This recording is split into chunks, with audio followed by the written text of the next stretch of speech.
Hello. I think we're live now. I'm still doing a little bit of setup because it's been a while since I've streamed. You've probably noticed. But take a moment to get settled, and we'll get going after that. Hello, Rod. Welcome. I'm just trying to make sure that like my audio settings and all of that kind of stuff is, and my recording settings are good to go. I don't know if I'm going to need to record this, to be honest, but I mean, I might as well record it and then just figure out later if I'm going to use it for something. Hello, Didac and Max and Squid. It has been a while since you caught a stream, but it's also been a while since I streamed. I think the last stream I did was New Year's Eve. Yes, Rod, I know it's Vesper, but you're called Rod here, so I'll call you whatever you prefer.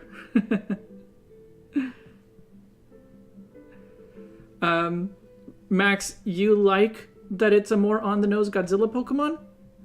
I do not like it. It's too Godzilla for me. I'm gonna change it entirely, basically. But yeah, give me a minute to like finish double checking my audio settings here. Can you hear the music, by the way?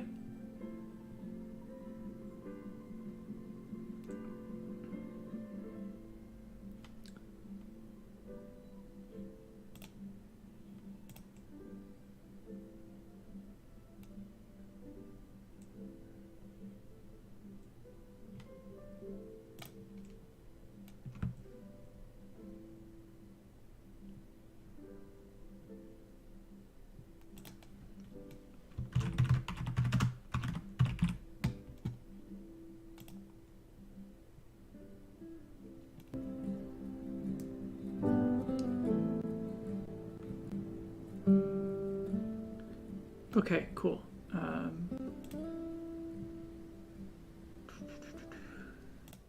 we go.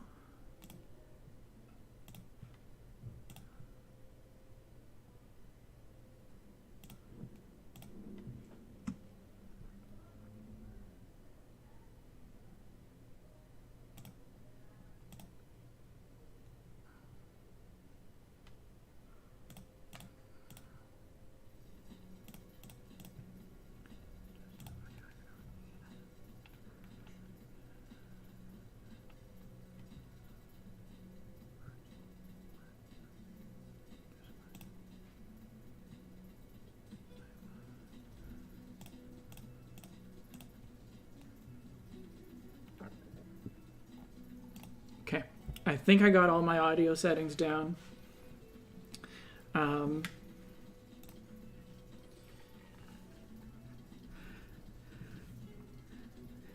You like Baxcalibur? That's good. You can actually tell me what you like about Baxcalibur and if they are things that I had not noticed or had not, really thought about before. I'll be happy to consider them for my redesign, but my idea is basically to just completely scrap the existing Baxcalibur and instead basically design a fresh evolution for Arctibax, because I do really like Arctibax. Baxcalibur just a bit undercooked. Fine with the Godzilla-ness if it didn't have Utah Raptor middle evolution. Is Utah Raptor just a normal raptor?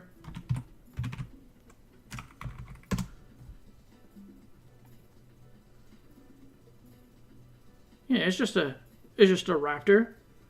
Are you calling it a Utah Raptor specifically because of some feature that I'm not paying attention to?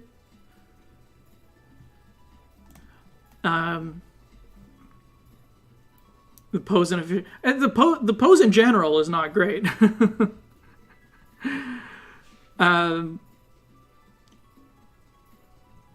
Phony Lizard, because that Arctibex is based on the 1998 Godzilla incarnation. The Spinosaurus, or like the Arctibex or the Baxcalibur, is based on 1998 Godzilla. The Excalibur theme could be more pronounced. Yeah, so I haven't quite decided how I'm going to approach this, but I'm either going to focus more on the Raptor side or focus more on a Spinosaurus side. And so the reason I'm kind of in between those two is that Arctibex, actually the whole family, has the little feathers on the hand, and I really like that, and I was kind of hoping that in the final stage it would be like maybe like a tiny little wing kind of thing, or just like a, you know, just a spread of feathers. So focusing on the Raptor side would let me do that. Focusing on the Spinosaurus obviously gives me the back ridge to play with, and I can turn it into a sword. I like whichever. Maybe I could do a combination of the two. Maybe that's okay too. So I could do both the spine and the feathers. I suppose that's an option. But I definitely want it to have a kind of a low pose with the head lower to the ground and the tail higher up, so that it's the spine sword can actually be pointing forward, and would also give it a more natural pose to be in when it attacks with the with its signature move, that the name I can't remember right now because I only used it like once. But yeah, it just makes it a more natural pose for it to do a backflip if it's already got its head on the towards the ground and the tail higher up.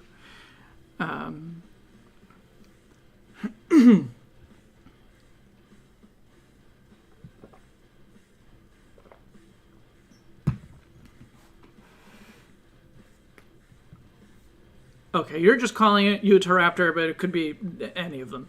All right, very well. So yeah, and I think a Spinosaurus angle also helps it look fully evolved, because Spinosaurus is actually quite large and quite like long as well. So I think that would work. Weird that we got 2 unrelated Pokemon this generation with swords sticking out of their bodies, 3 if you count Ceruledge. Yeah. I think I guess they really liked they really liked Zacian, and Zacian was super popular, so they were like, let's go all in.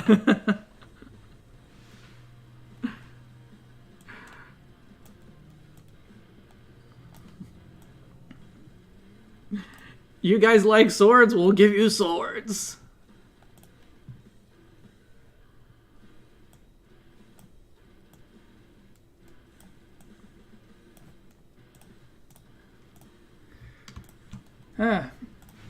I was kind of missing doing streams, so I hope we have fun together.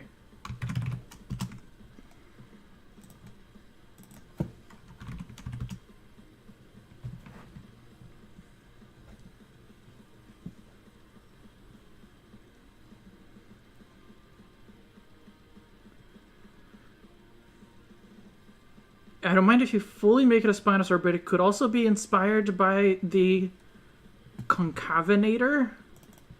I have no idea what that is.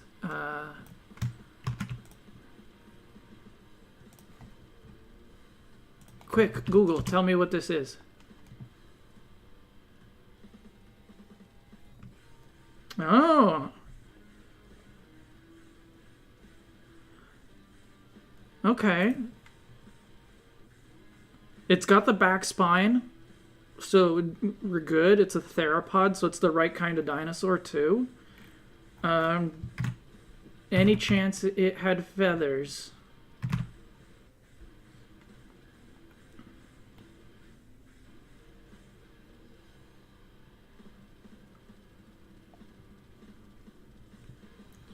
It might have had quills. Okay.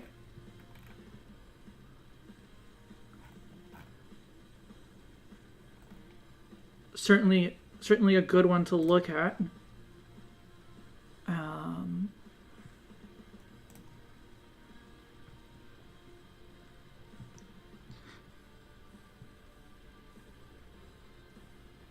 Zacian was popular, said no competitive players. Zacian dominated competitive.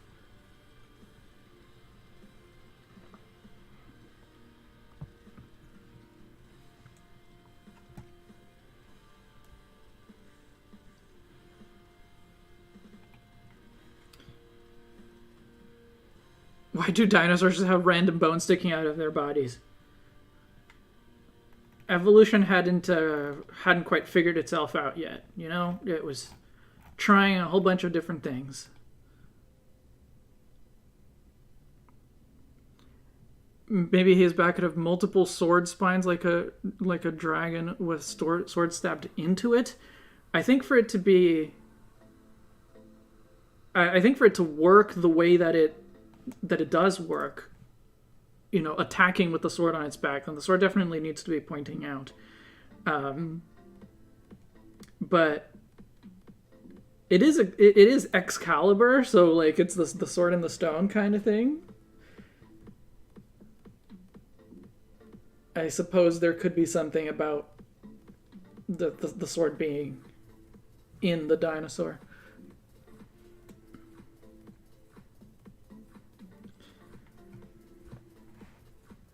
I don't even think Baxcalibur looks like a Gen 1 Pokemon. I think it just looks like, you know, those videos that a lot of people have done where it's just like taking this popular, this pop culture character and turning it into a Pokemon, like turning video game characters into Pokemon, turning anime characters into Pokemon. This is literally turning Godzilla into Pokemon. And not even doing it well because, well, we already had Tyranitar, and I think that's a more successful Godzilla Pokemon. Alright. Let me see if I can just kind of generally figure out how I want this to be. So I definitely want, like, high hips.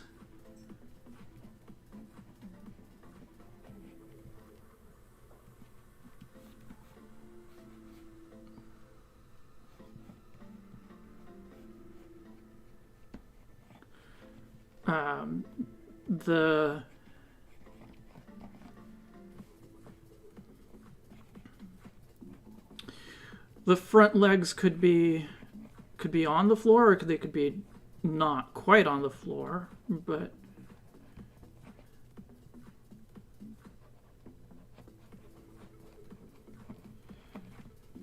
feathers here, big spine thing here, and I kind of like the shape of the back spine on Baxcalibur, so that could be something to keep. Or, you know, do something similar.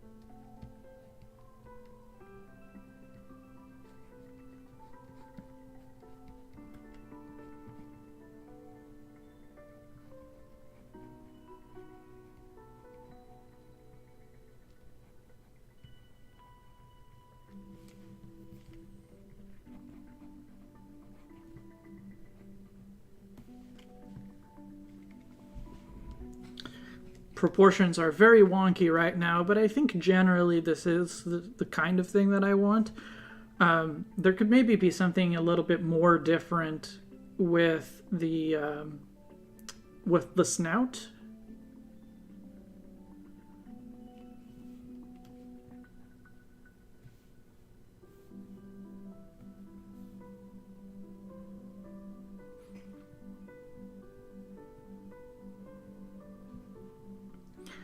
not throwing shade at True Green at all. It's just that that's the kind of approach that this makes me think of.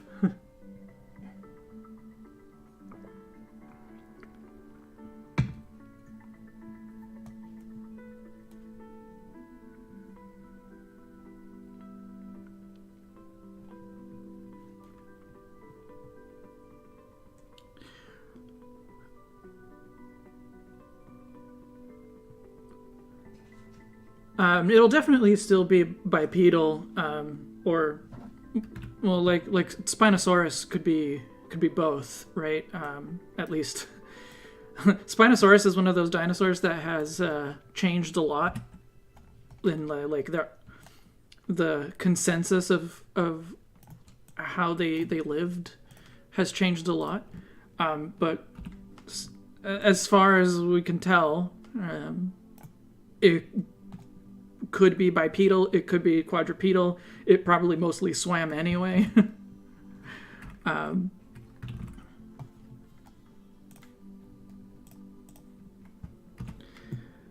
So that's kind of what I'm thinking with keeping the arms not on the ground, but low to the ground anyway.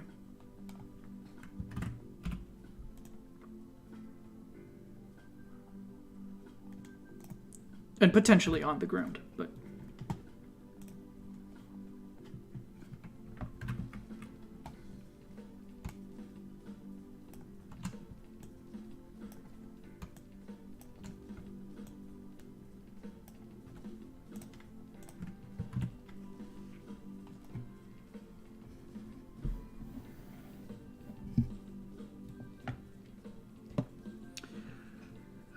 some feathers at the end of the tail would be good. Would be nice too.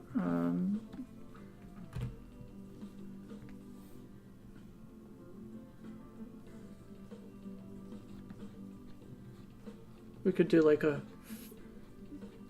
5 feathers. It could be 5 feathers on the arms as well.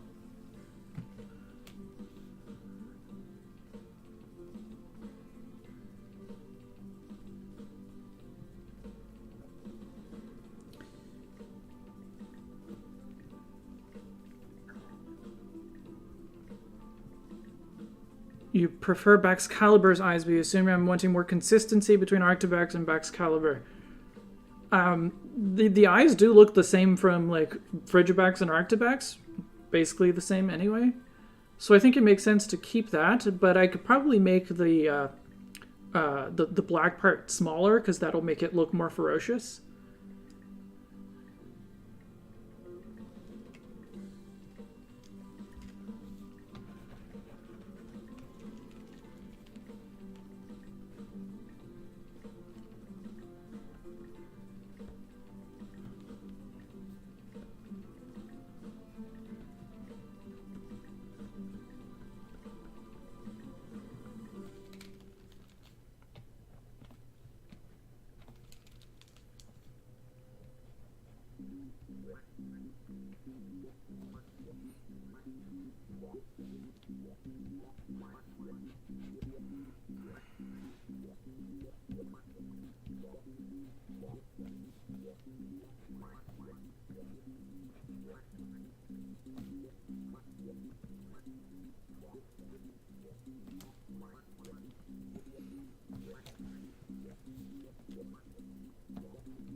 I think I'm still kind of not sure about the snout shape, but in general, this is looking more like what I want.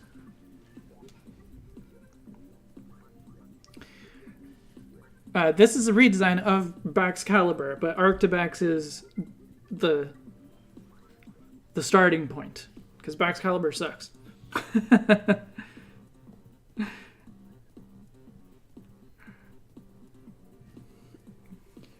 If you stick to the feather idea, can we make the back feathers a bit more chunky and make its claws a bit more sharp?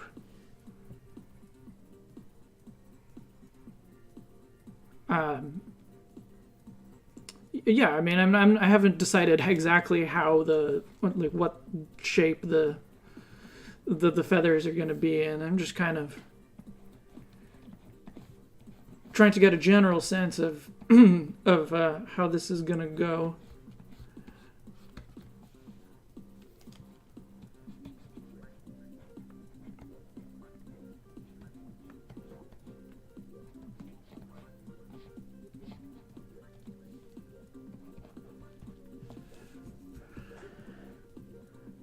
I'm definitely going to want to draw it in a different pose as well in the end, but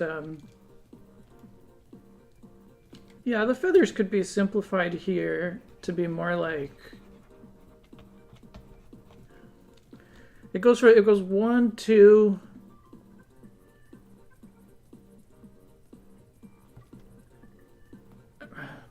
4. It could be I could keep it at 3 and just draw it in a way that makes it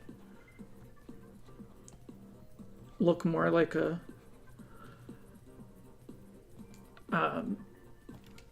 spread, but it still has the 3 points, and maybe draw it in a way that also makes it more obvious that it's supposed to be feathers. That could work. And then here it could be also 3, but actually 5. It's just 1, 2, 3, 4, and 5, so that it's symmetrical, or it could be 3 on each side, so making 6 on the tail.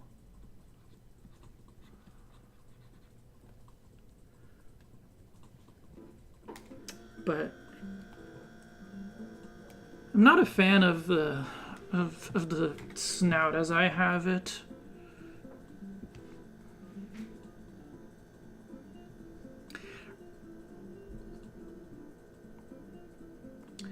The hexagons on the belly, I can't really keep because it won't be visible, but I could definitely put them on the knees here.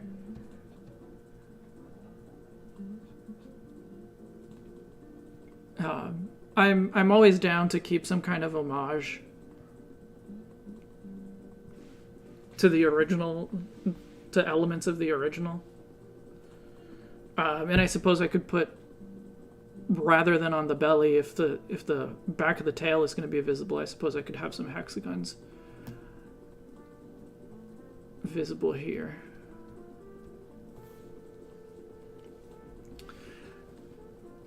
I'm going to look at some more photos illustrations of Spinosaurus and other theropods to see if I can come up with a head shape that I like a little better.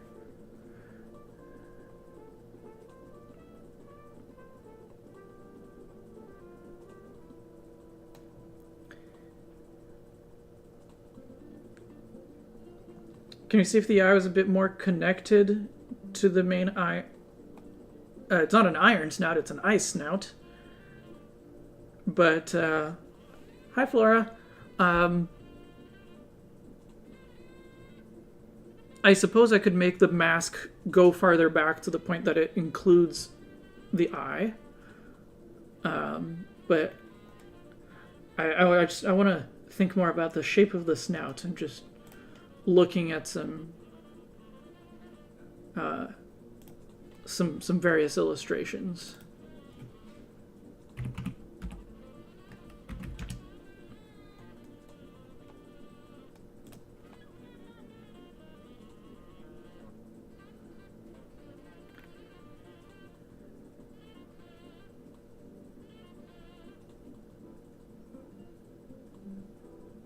Maybe some feathers coming out of the back of the head would be nice too.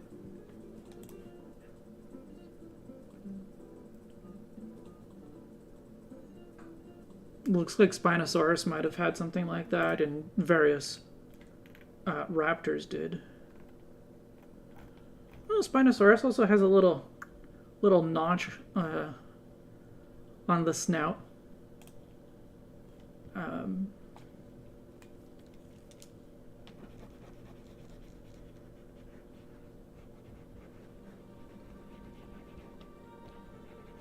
I'll just erase the whole head.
I hear someone on voice chat. I think.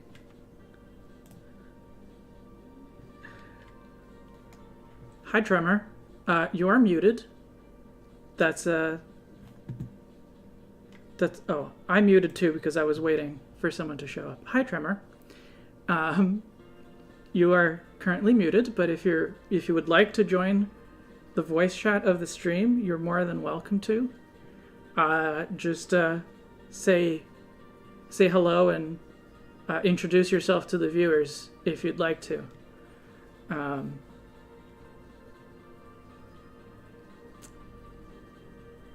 liking this shape of the snout a little bit better. I think I need to do something with the back and the way that it, like, I don't know, the like cheekbones, or the bottom and the cheekbones, I think, need a little bit more work.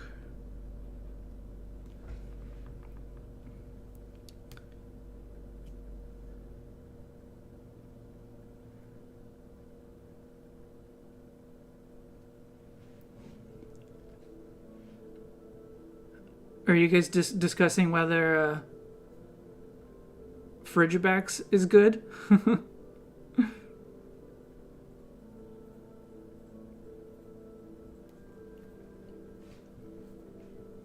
I like Frigibax just fine. I just, when Frigibax evolves into Arctibax, I get excited, and then when it evolves into Baxcalibur, I get disappointed. So I definitely want to lean more into the side of Arctibax. I'm not a Godzilla fan though, so I'm okay with just ignoring the Godzilla part of it.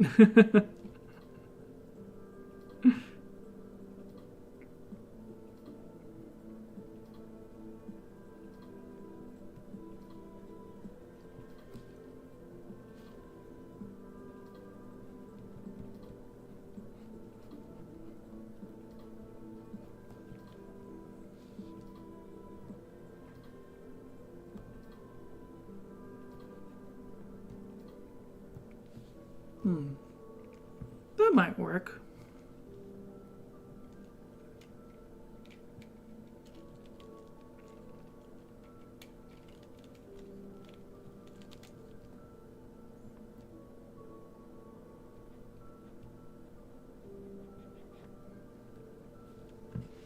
That's not bad.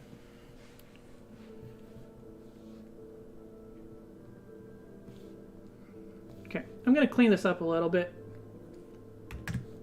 I think I think I'm getting close to what I like about it. Hey, Wispy. I guess you get a very general idea of the direction I'm taking this in.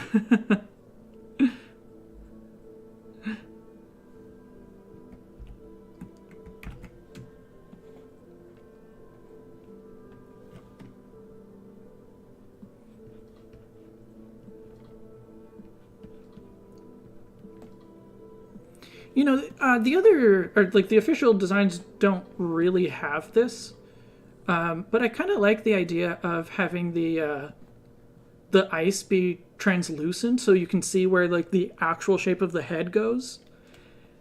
And you can see that like the ice is used to make the head longer.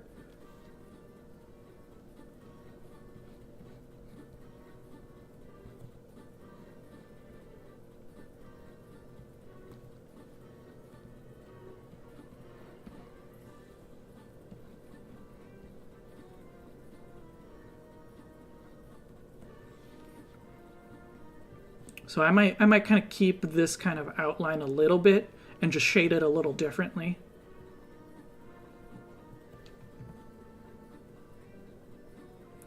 Yes, raptor body shape is definitely greater than the Godzilla body shape. This is a bit of a raptor, a bit of a Spinosaurus. It's a theropod. That's the important part.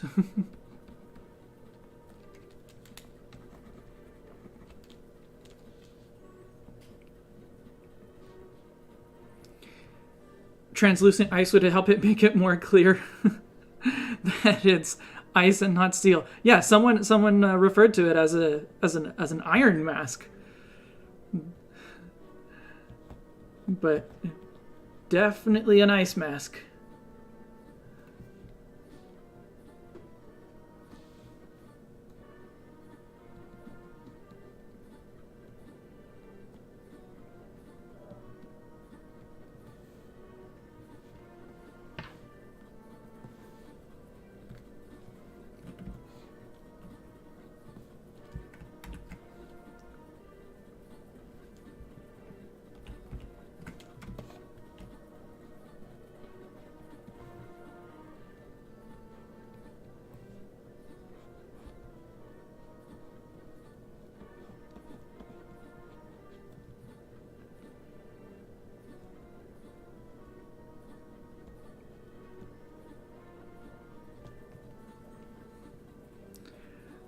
I don't know if people think it's actually steel type, but someone referred to it as an iron mask. So maybe they do. I don't know. If you are still here, person who I've at this point forgotten who it was that referred to it as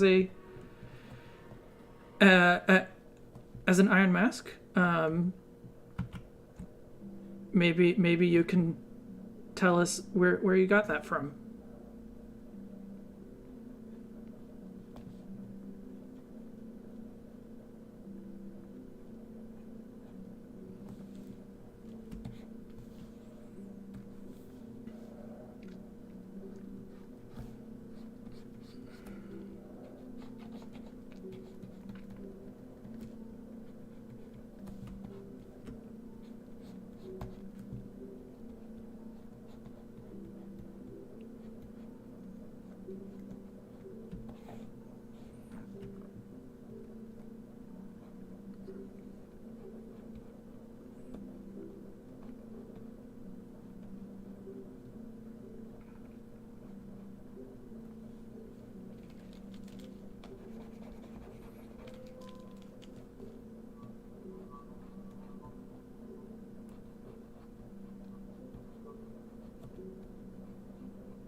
Good enough for now.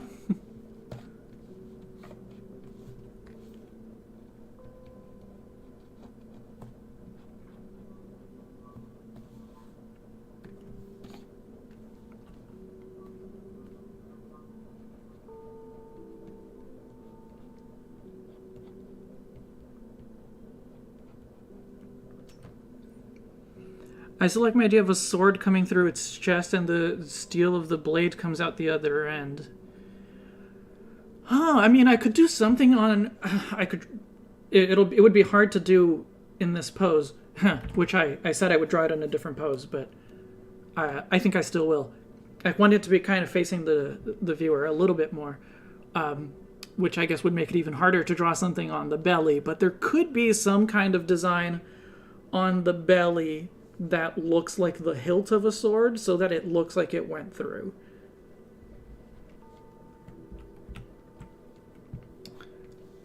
But yeah, drawing it in this pose, at least for now, will still help figure out whether I'm happy with the design in general. So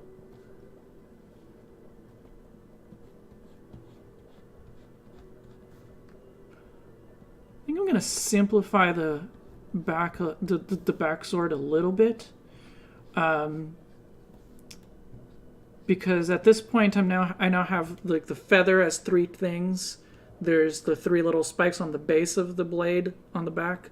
So I think having 3 points on the blade itself will also it'll just kind of stay consistent, keep to the 3-point motif. And I guess it's the third stage in the line, so works for that as well.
The glaive rush animation is another old Godzilla reference that we'd have to recontextualize for this redesign, so having it sort of reared up. I would, if I was doing it, glaive rush is fine, but I would not animate it like that. It would be doing a backflip to attack with the tip of the back sword that's already like pointing forward. The current animation I do not like. I understand that it's a Godzilla reference. It just still does not work for me.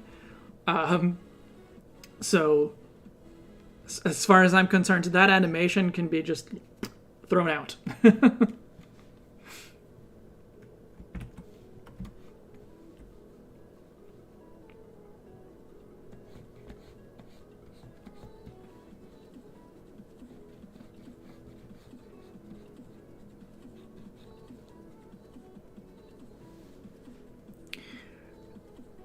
You can find it funny.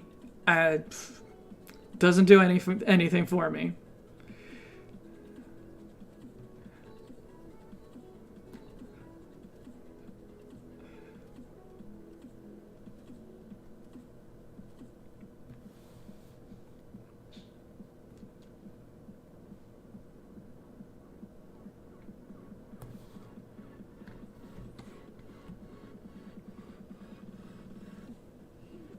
Maybe I will keep it just 3 points on the end of the tail as well, and just do it like basically the same shape that is on each arm. I think I need to make the tail a tiny bit shorter.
Okay, I think two main things. Sword needs to be bigger, head needs to be smaller. But other than that, I think this is looking good.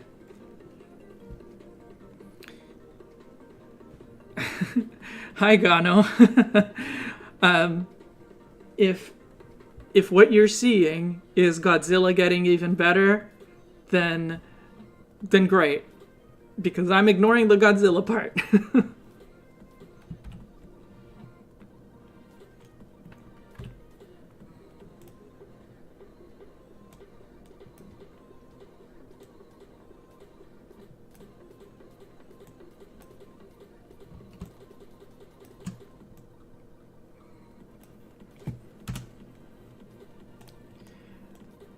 But yeah, probably a big like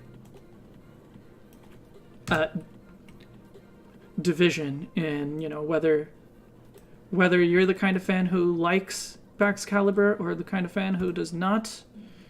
Probably a good determining factor for that is whether you like Godzilla.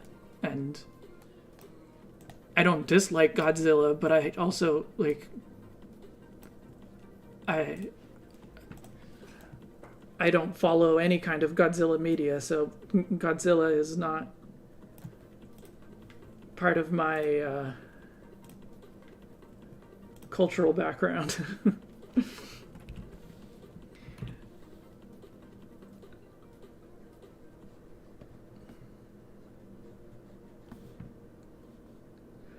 I think the only Godzilla movie that I've seen is the American one from whatever it was, 2000 or something like that.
Yeah.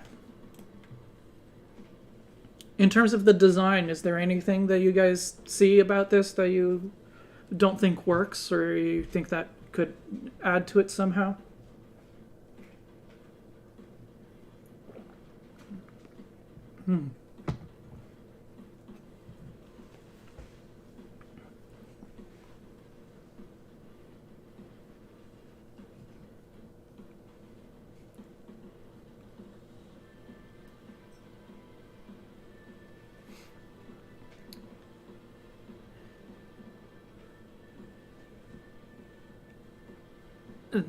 Please don't tell me I mean the 1998 one. That's probably the one I mean. The only Godzilla movie you've seen is the one from PokeStar Studios.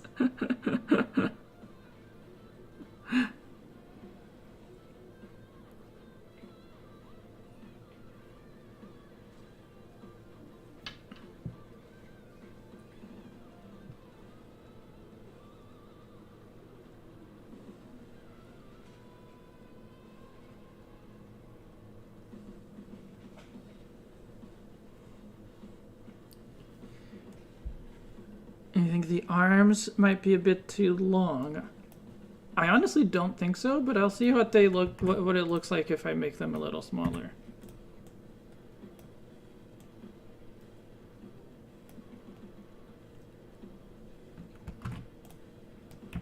Yeah, maybe a little bit smaller is works a little better, but not much smaller. Yeah, like that much.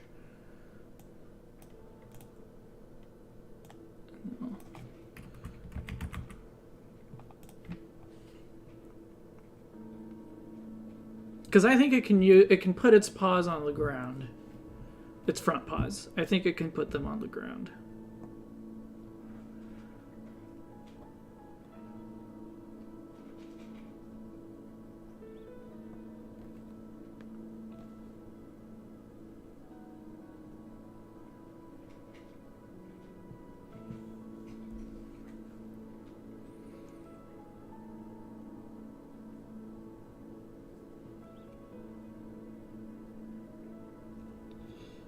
Toho was so repulsed by the 1998 one, they were like, no, retcon please, and then in the next movie, they had Godzilla beat the shit out of Zilla.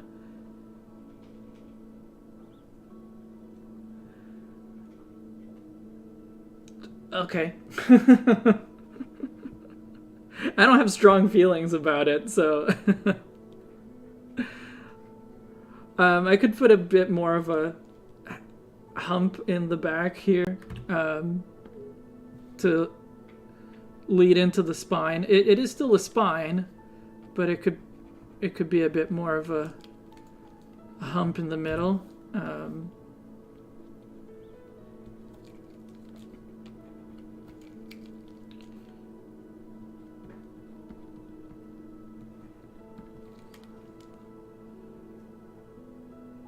Actually, I honestly don't think that's going to look better. I think the little crown shape is actually more effective.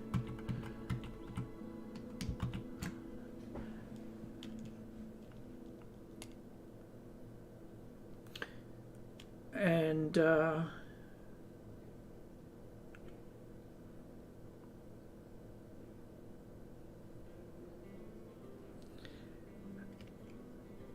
I am not only unaware of the Godzilla drama in the fandom, I am barely aware of Godzilla.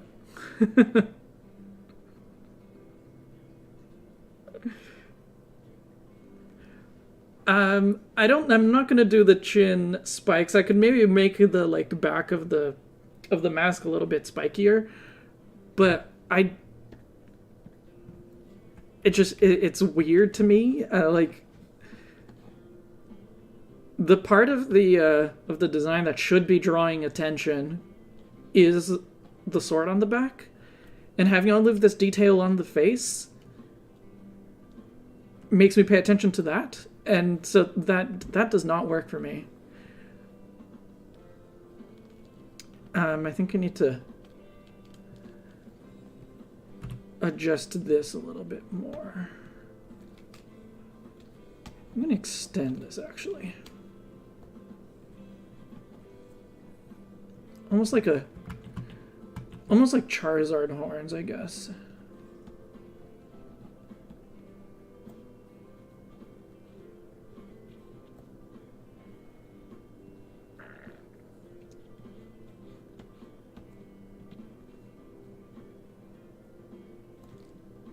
In which case it should probably be pointing up more.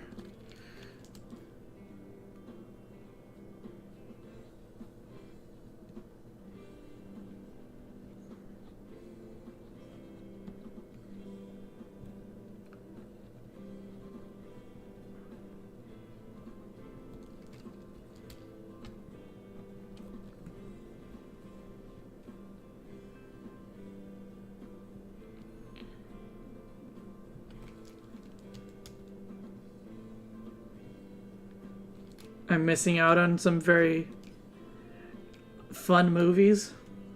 Okay. I'm okay with that.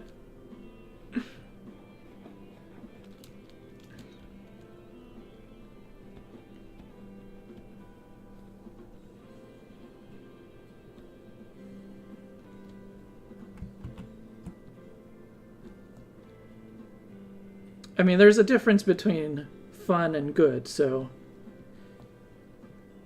for example, Marvel is generally fun, but not that good. And if what I'm missing out is just some Marvel quality, Marvel style movies, I'm okay with missing out on them. I don't need to, you know, dip my toes into yet another franchise.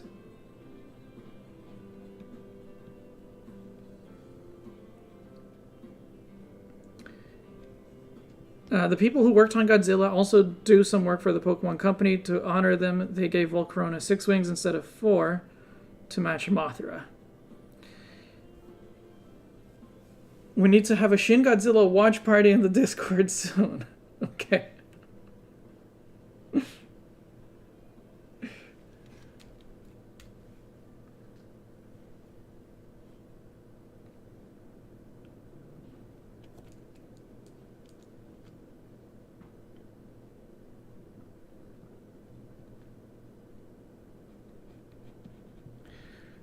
Okay, I don't need to worry about making this perfect, because I like the design where it is now, and I'm gonna try to draw this in a different pose. I'm gonna make it a little bit more active and like facing forward. So I think this is pretty good. Does it look enough like a Pokemon? As most of you probably know, I'm not going to bother rendering this in the Pokemon style. So it's more about like capturing the design aesthetic of Pokemon. Does it look like Pokemon?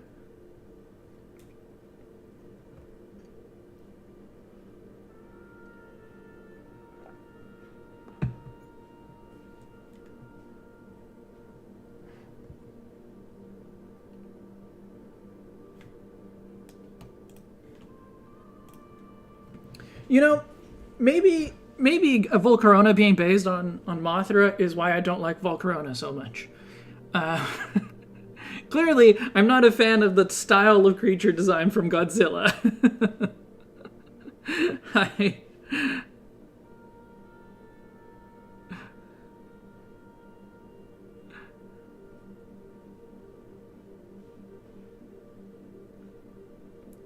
Looks very Gen 1. I mean, it's not like Baxcalibur doesn't look Gen 1 either, so I'm okay with that much.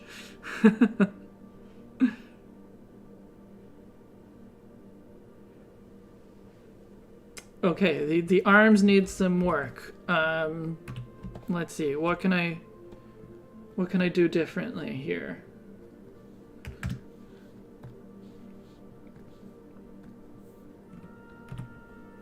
I suppose I could make them more just like flabby. Just less defined.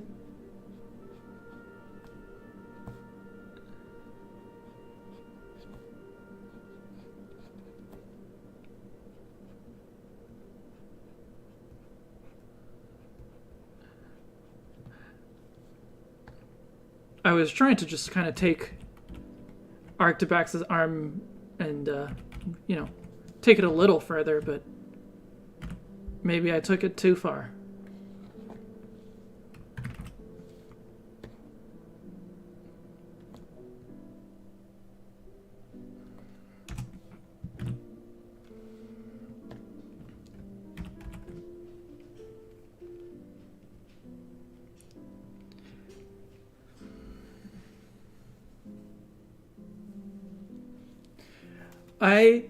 I do not like Volcarona, but I love both Slithermoth and Slitherwing and Ironmoth.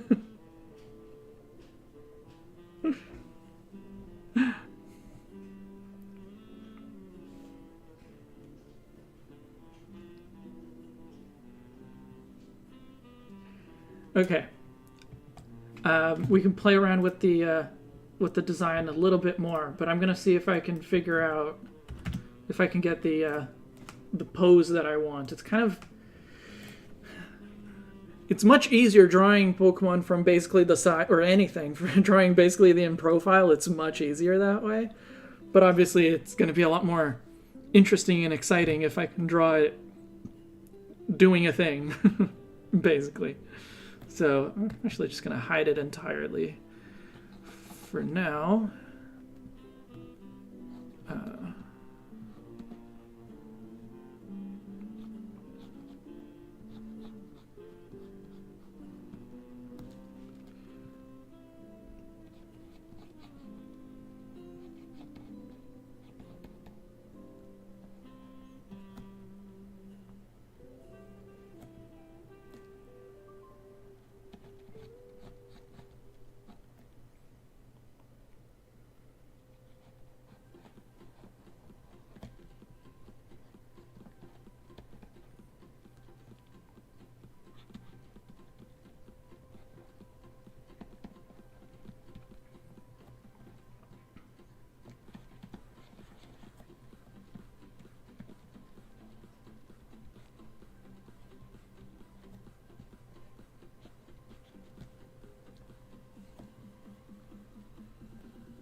I mean, you could probably get the point of the pose I'm trying to go for here, but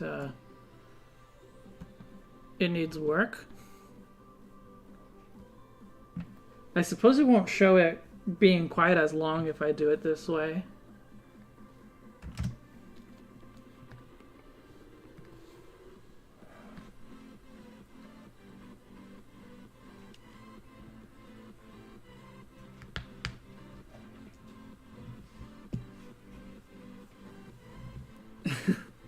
Less Mothra, more Zilla. Sure.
Oh, hey, Hafa.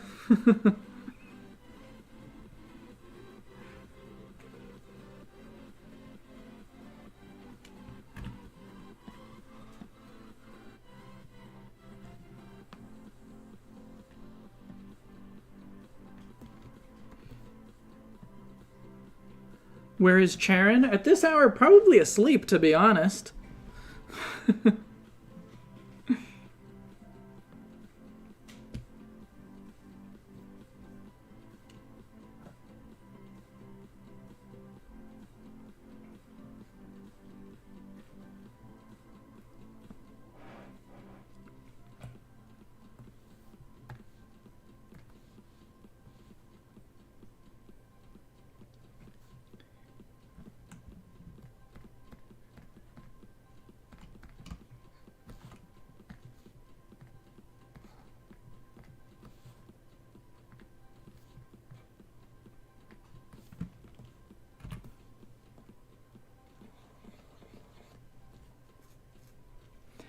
Charon does sleep, especially these days. Recently he was working again, so he had a wake up time. But now he moved for work, so like he just moved to a new country actually. So I think, and I don't know if he starts his new job tomorrow, but he moved for work. I think there's a good chance, not tomorrow, but Monday. So I think there's a good chance that he is actually maintaining his sleep schedule.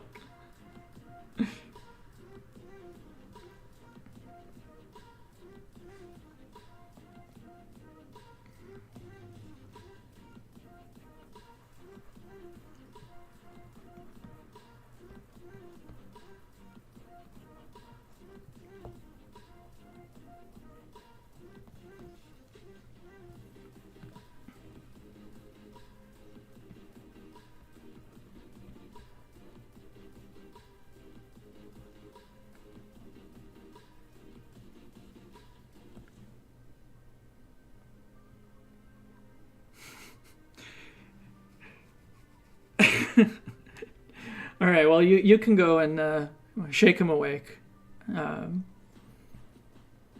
He didn't just move to Germany, though. He moved to the opposite side of Germany. Yeah, Charon is basically in France.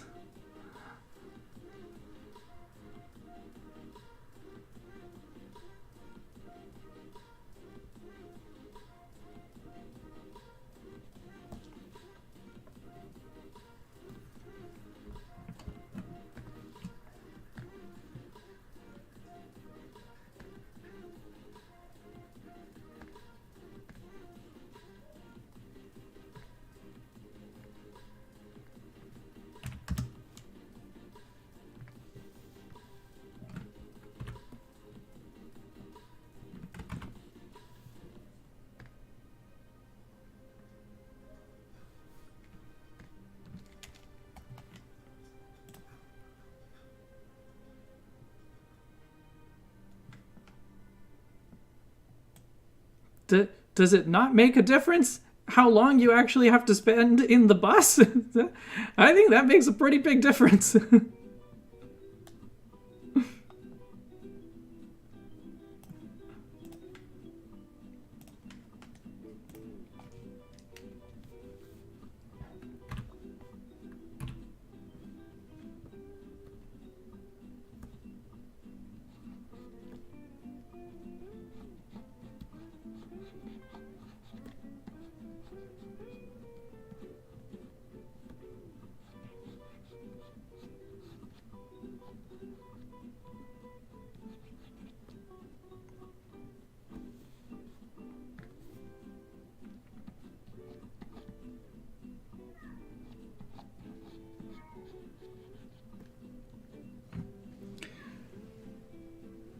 Hi, Courtney.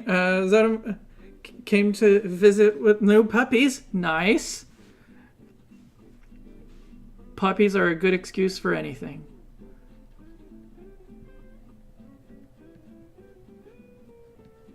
By the way, anyone who has access to the stream voice chat is welcome to join on voice chat. If you can go on Discord and you can see that I am connected to voice chat, you are more than welcome to speak.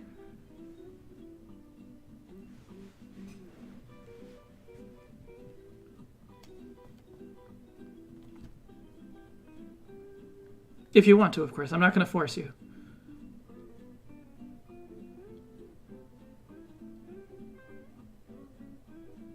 Just letting you know the option is there. What exactly is wrong with Baxcalibur? I mean, just look at it. It's Godzilla. Is that not a problem? Also, hello. Say hello to the chat and introduce yourself. Hi, chat. I'm Courtney, and yeah. All right. Now, those of you watching can let me know if the volume is good. There is nothing wrong with Baxcalibur. That's all I'm saying. Yeah, there's nothing wrong with Baxcalibur. Okay, I think I need to lower your volume a little bit. You're peaking a bit. Ooh. Maybe there's something wrong with, like, what's the first version of it? Frigibax. Frigibax. Maybe Frigibax. But Baxcalibur is fine. So is Artabax. Oh, Arctibax is fantastic. Baxcalibur is not. What exactly is wrong with Baxcalibur? Just explain it. It looks like Godzilla and not like a raptor. That's it. Was it supposed to be a raptor? Well, Arctibax is a raptor, so when I saw Arctibax, I expected it to evolve into a raptor. That's Is about... Artabax a raptor, though? It certainly looks like one. To me, it looks like the,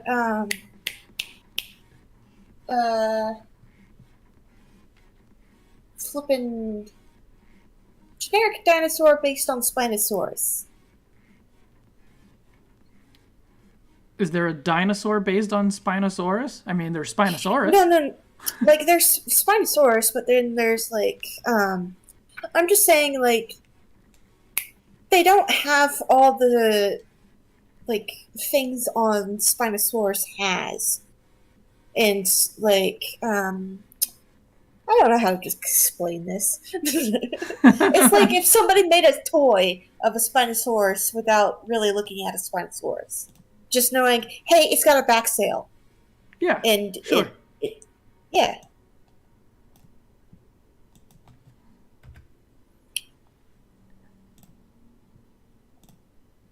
I like its ice beak, though. I like its ice beak a lot.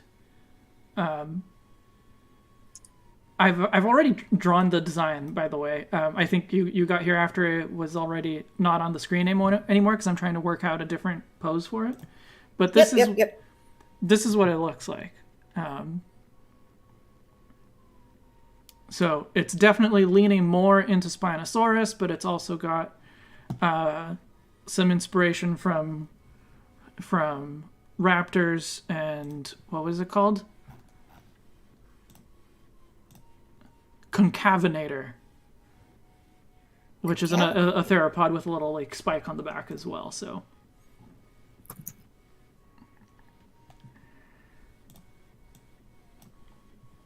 Oh,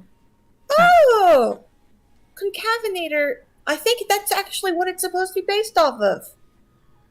Well, that is a theropod, and that's the kind of dinosaur that Arctibax makes me think of, and that is not the body shape of Baxcalibur. I like the implication that Concavenator makes other things concave.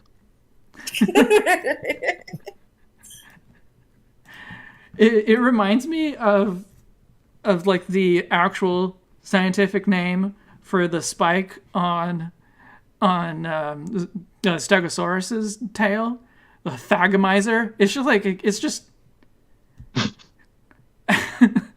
Thagomizer sounds like a Pokemon evolution item. Thagomizer wasn't even a name for it. It just kind of stuck. That was made up in a just random comic that was like caveman comic where they're like the tail spikes a Thagomizer. But it didn't. If I remember correctly, it didn't have an official scientific name before that, so it just kind of stuck. Yep. So that's just awesome.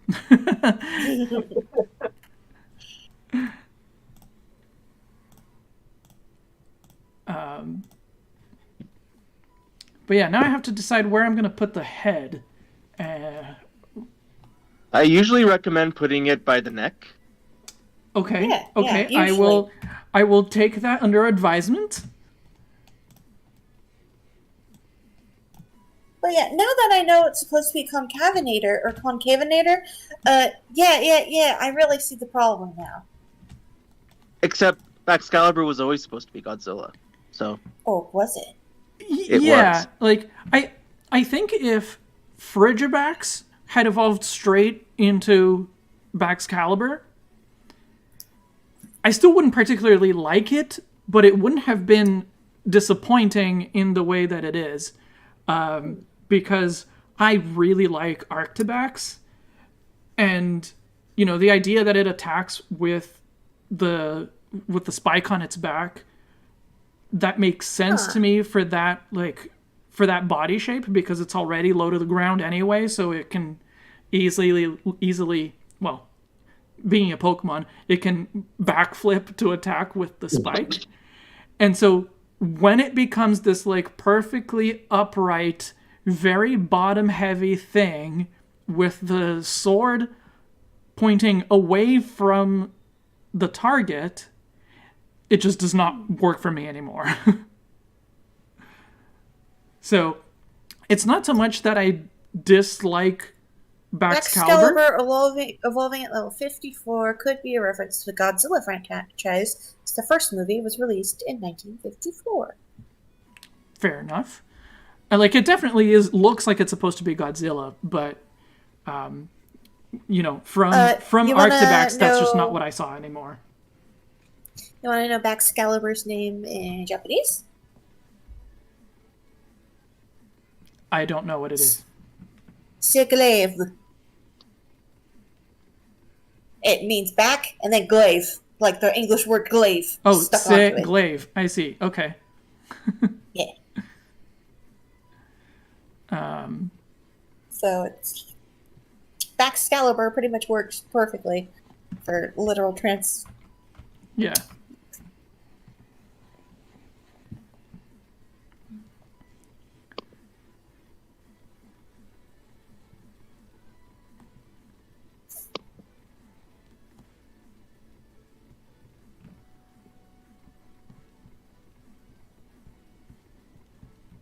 Okay, I'm gonna hide the stuff behind the head, but I think in terms of the position, this looks okay. Now the challenge is going to be to make it, get the actual shape of the head that I drew in the previous version and get that to look right in this angle.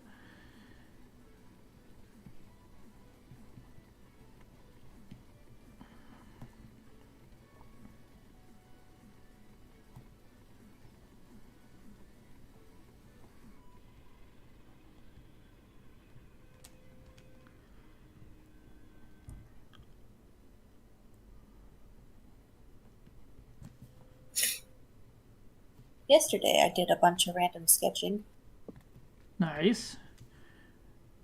I was doing a portrait of an African American person just because I wanted to practice color Nice. for skin.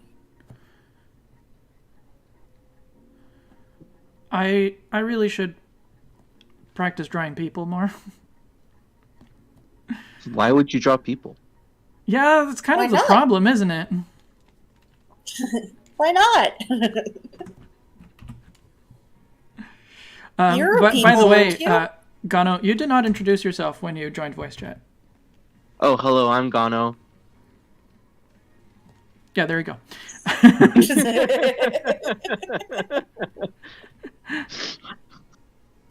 I mean, if you want to say more, you could go ahead, but I mean, there isn't anything more to me to say. I don't have like a plug or anything. I don't know. You could say, do you like long walks on the beach? And Join the Patreon. Go and play D&D with us. that's a good plug. That's a very good plug. Currently on voice chat is 3/4 of our D&D party. That's true. We just need Wispy here, and then we can start playing while we draw. Yep. The problem is, and Wispy was here earlier, but he was just like checking in during his break. So unfortunately, I don't think he's going to be able to join us anytime soon. basically any sort of mon that's based off of something that's been um, dead doesn't make it a fossil mon. Only fossil mon are ones that are come from the fossils. Yes.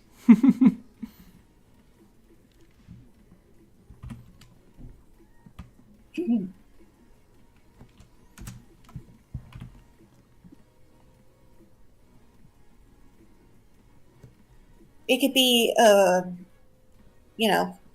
mon of something that, once existed, but it still exists in Pokemon because, I don't know, reasons. Yeah, I mean, there's plenty of dinosaur Pokemon that aren't fossils. Like flipping, let's say, Meganium. Yep, that's And the then one I was thinking of. Tropius. Yeah, yeah. I just Is he realized that supposed this to look head. happy? I just realized this head looks a lot like Aerodactyl. It does. I guess so.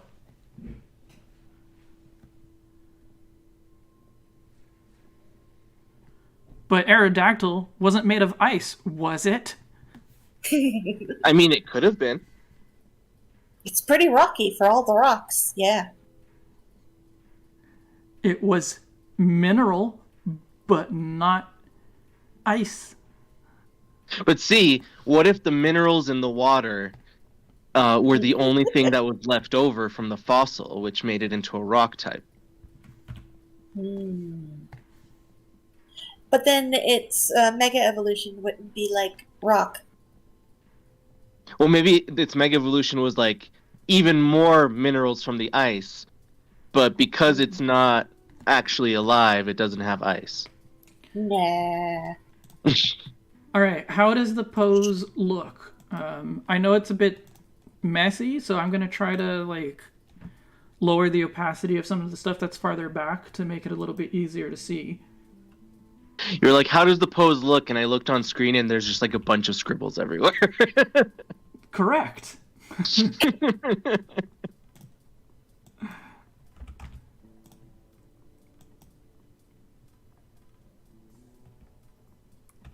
I like it. I like the pose overall. I think maybe its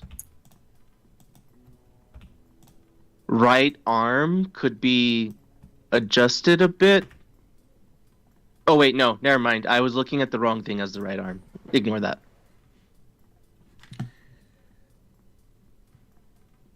Was it like his back leg you were looking at? I was looking at the back leg. I like that you got it on a digidegrade stance instead of a plantigrade stance. Well, it's a raptor. You like that it's a Digimonograde stance? No. Yes, exactly. I'm taking direct inspiration from insert Digimon here. As you can clearly see. For Digimon.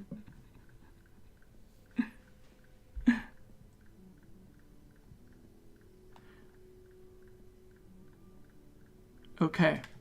I'm just gonna compare it to the other sketch to make sure that I didn't forget something.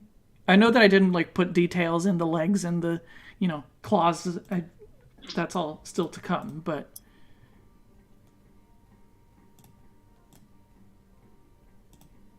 just want to have a look. I think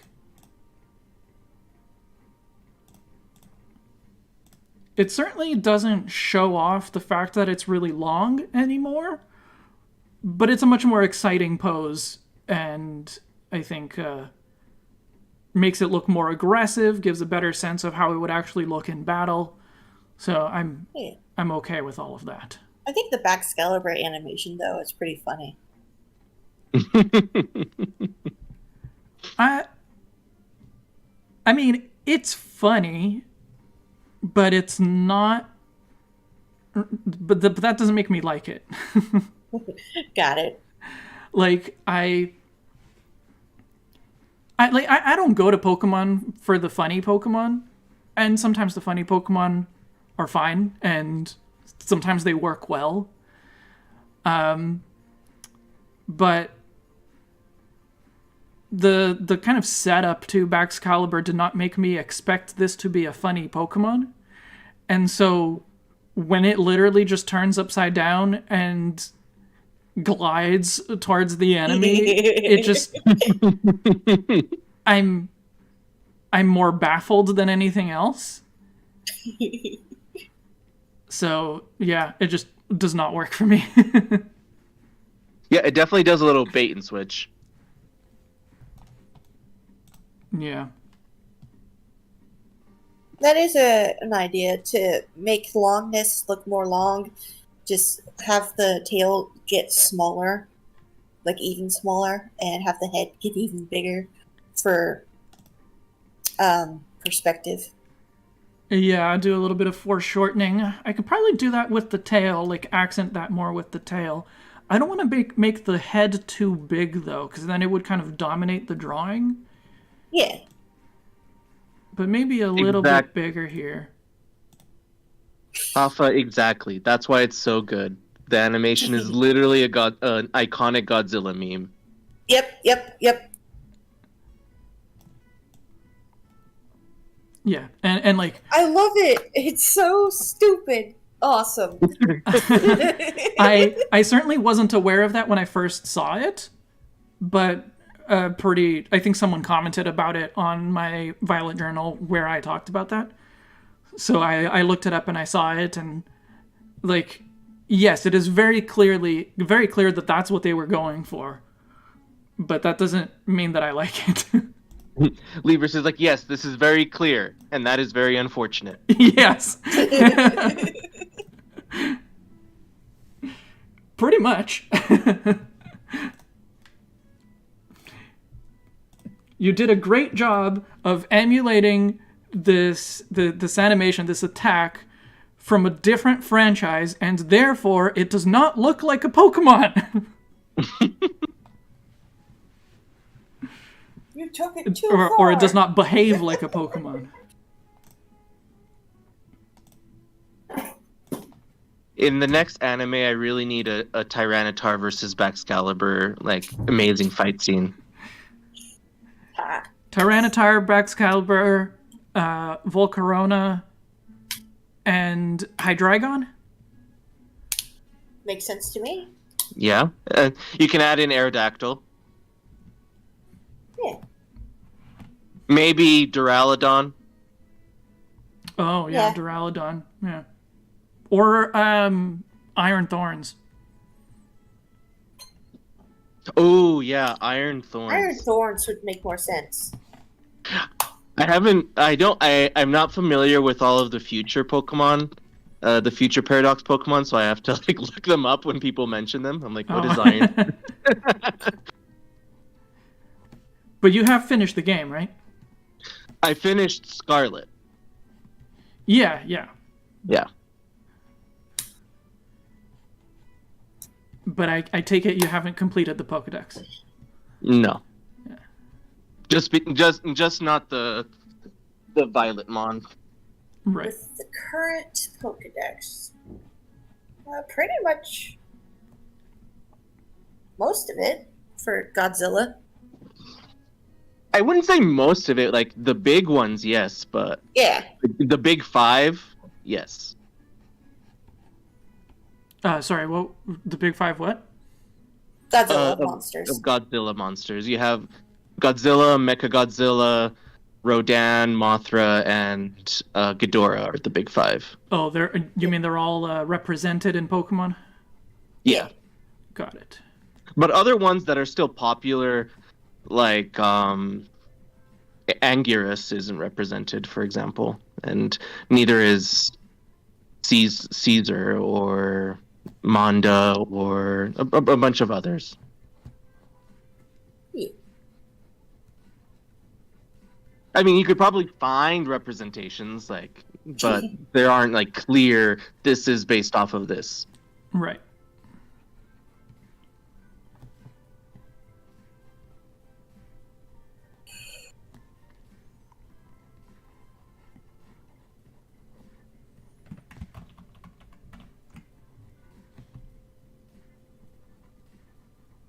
Hafa, I think like Baxcalibur was supposed to be a mix of goofy and intimidating because that's two Godzilla. sides of Godzilla. There's the goofy Godzilla and then there's the intimidating Godzilla, and they both coexist.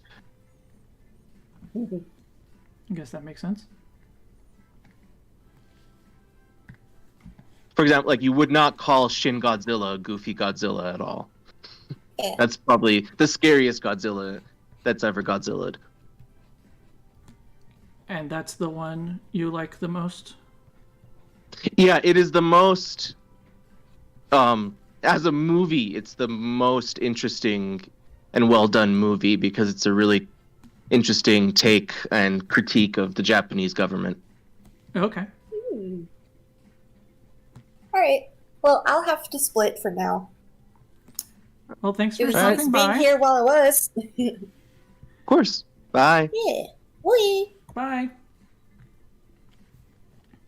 Yeah, Shin Godzilla got like Japanese Movie of the Year awards and stuff. Oh, okay. Yeah. Yes, and directed by Evangelion. Not just directed by, but most of the people who are involved in making it are the same people involved in Evangelion. So it's probably really confusing, huh? A little bit in terms of like the like science talk, Okay. but plot wise, no. Okay. But also like neither what like the Shin Evangelion, the Evangelion remakes are less confusing. Okay, I haven't seen those. We only watched the original series. And I like the remakes better, and like I think they modernize it and adjust the story enough to kind of make it more coherent and make it cooler and better, in my opinion. It's kind of like the definitive version of the story, in my opinion. Right. But that's also what the director was intending with it.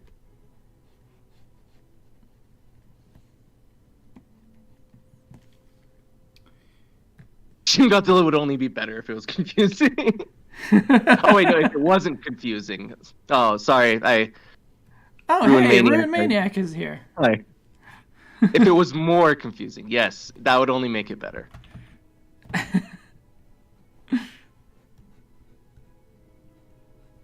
And then they have the Shin Godzilla and Evangelion crossovers that they're doing.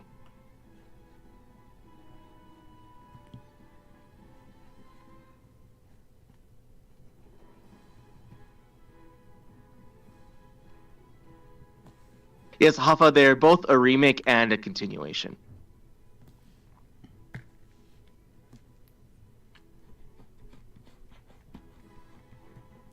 A-Rod, you don't like Ava? By the way, Rod is Vesper from Oh, hi Vesper. yeah.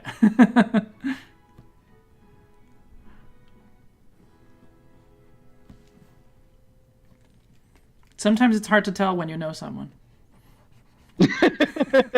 Yeah. Why can't just everyone use the exact same name every time, everywhere? Yeah, I don't know. I pretty much do these days, so.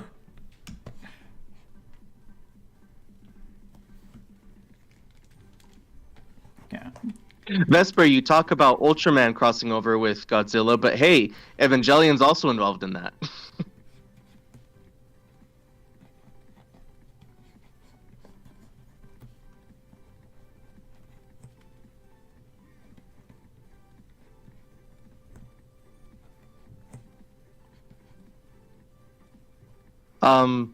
Godzilla, or not Godzilla, the Evangelion remakes are both a remake and a continuation because on one hand it remakes the story of the original and then changes it and then goes farther into the future, but also in the overall lore of Evangelion, like all the different content is the same story repeating itself over and over again. So like after Evangelion ends, the world ends and things go back to the beginning and repeat. Okay. So then the rebuild movies are technically come after, but they repeat the story, but because of the events of the first one and the timey-wimey reality changing bullshit, it's also a sequel. Right.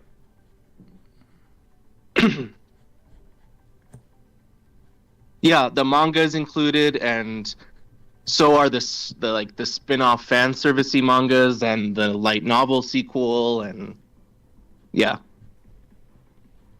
They're all just the story repeating itself in different ways until the main character figures out his bullshit.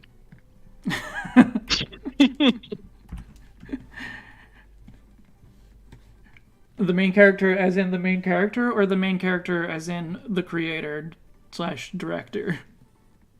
Yes. Well, that's actually interesting. Like the way that they had the rebuild movies be the definitive ending is they introduce a new main character who's the only one that was not made and not based off of the director to be the one to end things. It was on purpose. He's like, I need someone else to make a character because my characters based off me would only keep repeating the cycle. So we need an outside influence. Right.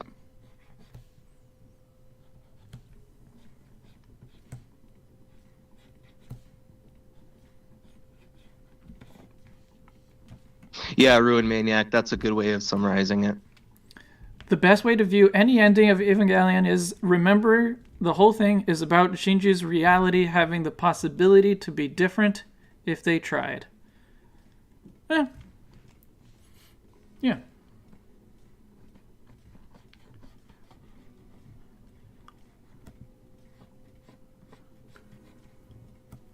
Having now watched Evangelion, like I only slightly better understand all the Evangelion memes. Only slightly better. No, I think Chang did you guys a disservice by not even watching the kind of better version of the original Evangelion. That makes more sense. I think we watched whatever was on Netflix. But then you didn't watch the ending movie, right? I have a bad memory. Hafa will remember better. Hafa will know what we watched.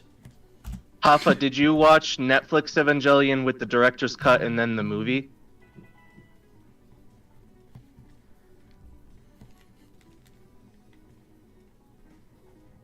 The funny thing, depressing mecha, it's not even mecha.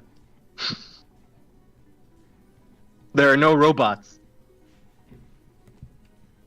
Oh, you did.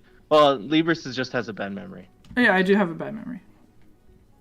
Wait, Vesper, why do you refuse to watch it? What do you have against it?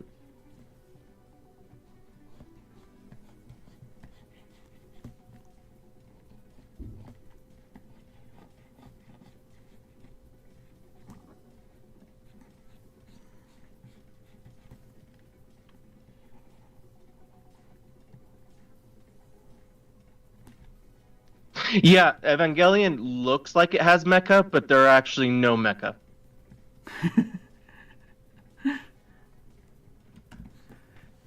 The things that look like mecha are actually living beings in armor. Spoiler alert. I mean, man, it's been how many decades? Hey, some people consider it a spoiler as long as they haven't seen it yet. That's true. If you want some insight about that, there's a video you can watch. I have like 3 brain cells and none of them can comprehend the messages that the show tries to give me.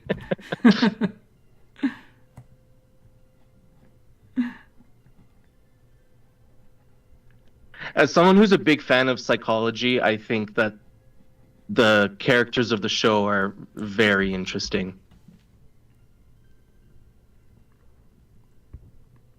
The therapist in me, which is the major part of me, is just like I need to have sessions with them. You're like, I can help you. No, I can help them help themselves. Is that not basically the same thing? There's an important distinction in Okay. where the actual power of change comes from. All right. Well, you know what I meant. Yeah.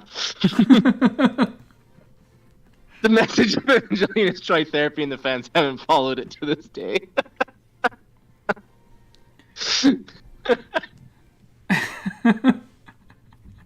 Yeah, Kai, there's a big lag between the, listening and talking on the actual Discord versus what I see on YouTube.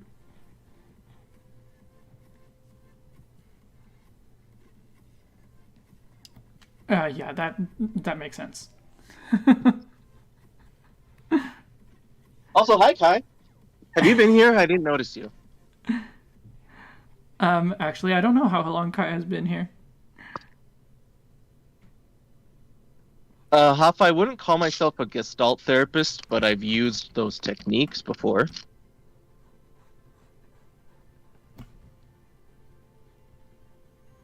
What is a Gestalt therapist? I know what Gestalt is in the context of, like, art.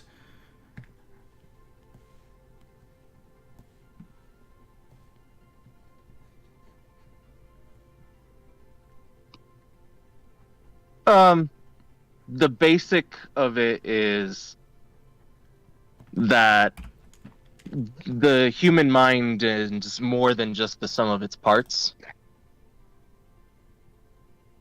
Mm-hmm. Okay. And the distinction of it is much more of a just philosophical thing in terms of like actual therapy and techniques. There isn't like something that's like very iconic or like this is what Gestalt therapists do. Okay.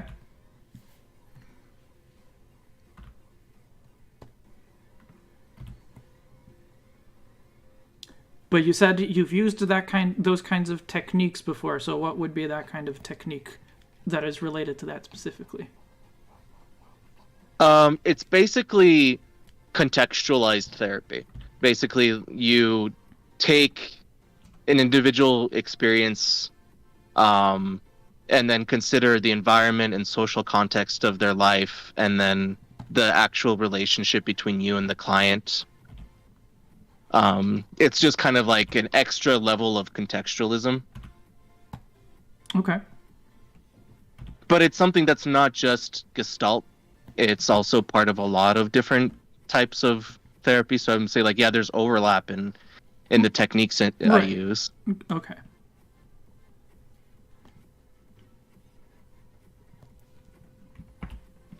All right. How does this look? Wait, did Kai just call me Ethan?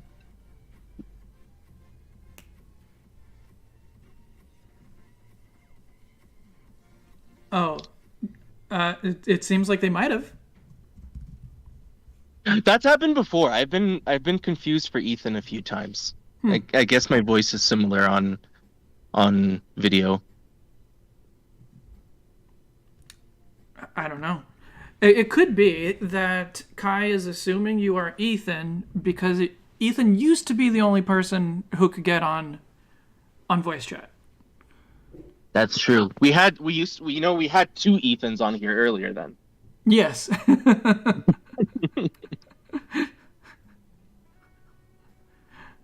Deep voiced Ethan and high pitched voice Ethan.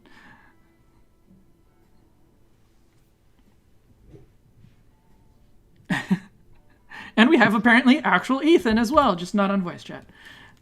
Wait, where's Ethan? Oh, Ethan, hi. Yeah, that's me.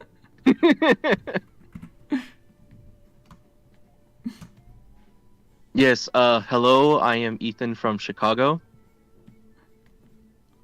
Hello. Did I do a good Ethan impression? That was very good. I thought Ethan came onto the voice for a second.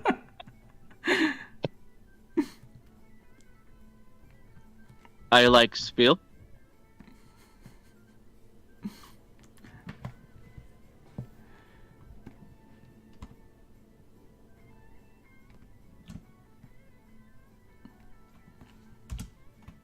Ethan, we love you and we miss you.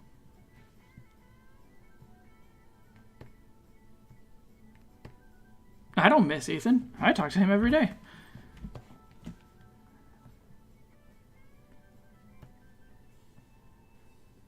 Sorry, was that too mean? No. I do miss you. I don't talk to you every day. Oh. Yeah. I have not been on Discord much. Yeah, I've noticed.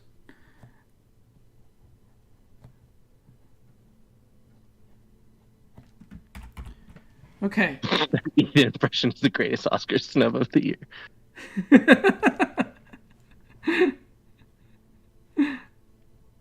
Yeah, Kai, as soon as someone starts talking about psychology and therapy, you can probably assume it's me.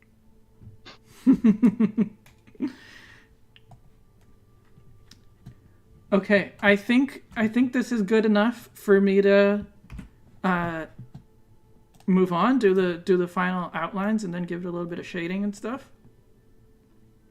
Yay, I like it. I like how it looks happy. I guess it kind of does.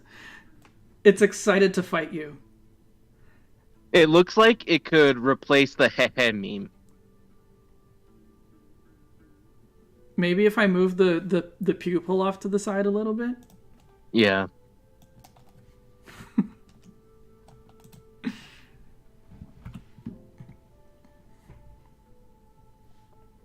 I don't think I even showed on Discord where, like, the full image of that, did I? I don't remember. I feel like you did. I certainly saw the full head, but I feel like I did see the entire thing. I think that everyone who's joined since then, though, doesn't know that that's not a Dragapult. Yeah, I mean, probably most people who have joined since then have no idea what you're even talking about. Yeah, true. And everyone who is in the chat who is not on the Discord definitely has no idea what you're talking about. Sorry, chat. Not sorry. If you want to be in the in group, all you have to do is contribute on Ko-fi or become a YouTube member. You can just do it once and you're in for life. I'm gonna get myself some more water before I continue with this. Is it ice water? It's gonna be fridge water. Oh, Hafa, I'm sorry about your wisdom teeth.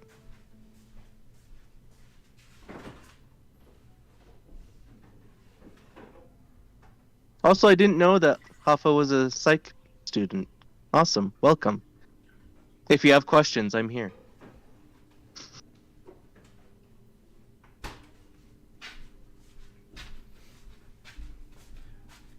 You didn't know that? I did not. It's never come up when Hafa and I have been in the same discussion. Huh. Funny how that happens.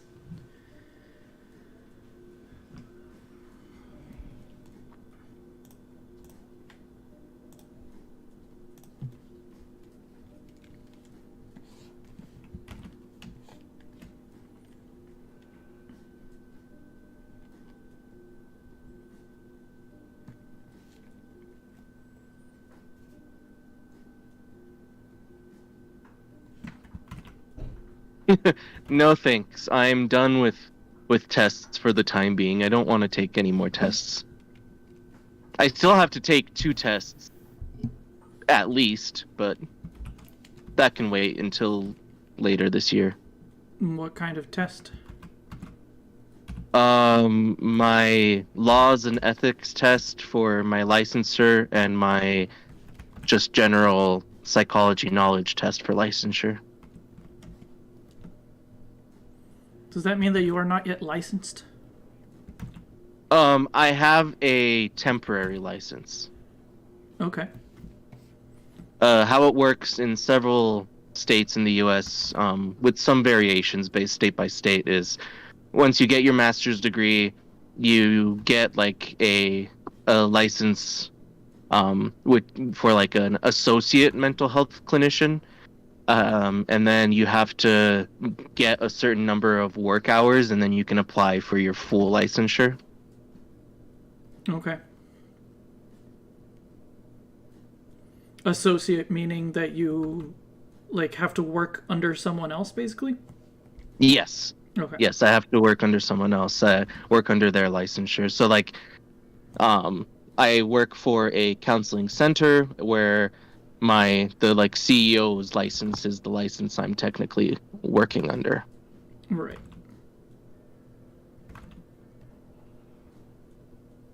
Yes, Hafa, here in the U.S., you need to have at least a master's to do therapy. In a lot of states, you need a PhD to have your own private practice, but not all states.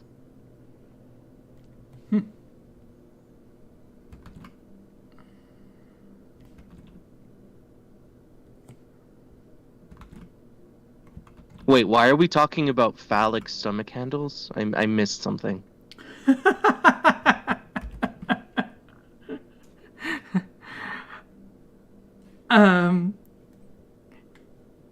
Yeah, I mean, I actually drew it in the previous version. So it was a suggestion from Phony Lizard that it be that the sword look like it's actually gone through the body. So in this version here, you can see that I drew like a spike on the belly that could represent the hilt of the sword. Okay, give me a few minutes to actually see that. Yeah. I suppose now that there are actual people in the voice chat, I can turn on virtual camera and you'll be able to see things more easily. That sounds nice. I see it now. That is funny. I like that. Yeah, but because I drew it in a very different position now, it's not really visible. And I didn't draw it, but I don't think it would be visible from this angle. So we can pretend that it's there. Yeah, exactly. It's got a spike sticking out of its belly. If every official art of Clodsire can not show the horns that it has coming out of its sides, then I think it's okay to not show the hilt of the sword. That's true.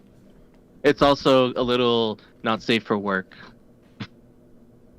So we'll just have some important official art placement to avoid that. I found out recently what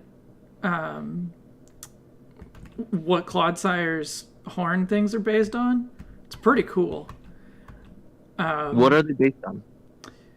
It's a type of newt called the Iberian newt because it's from Spain and Portugal that can actually rotate its ribs outward and puncture its ribs through its skin to use them as a defense mechanism. That's pretty metal. Yeah. And so for a bit I was actually kind of I had noticed how Whooper has a bone motif on it, but Clodsire doesn't. But actually Clodsire does. It's just its ribs coming out of its skin. Okay. That is really cool. It reminds me of the lizard that can push out its ribs and use them like wings to glide. Yeah. That one, as far as I know, doesn't break the skin though. Nope. But yeah, this one they actually go out through the skin, and I don't know if it's just colored for like as a warning, or if it's actually because of like scarring in that area. But they do have spots on the sides where the ribs come out. And the reason they can survive all that is because they regenerate really quickly, like basically all salamanders and newts can. So nice. Yeah. So if you put those two animals together, you could basically get ribs that just kind of move 360 degrees, and it's like little helicopters, or like.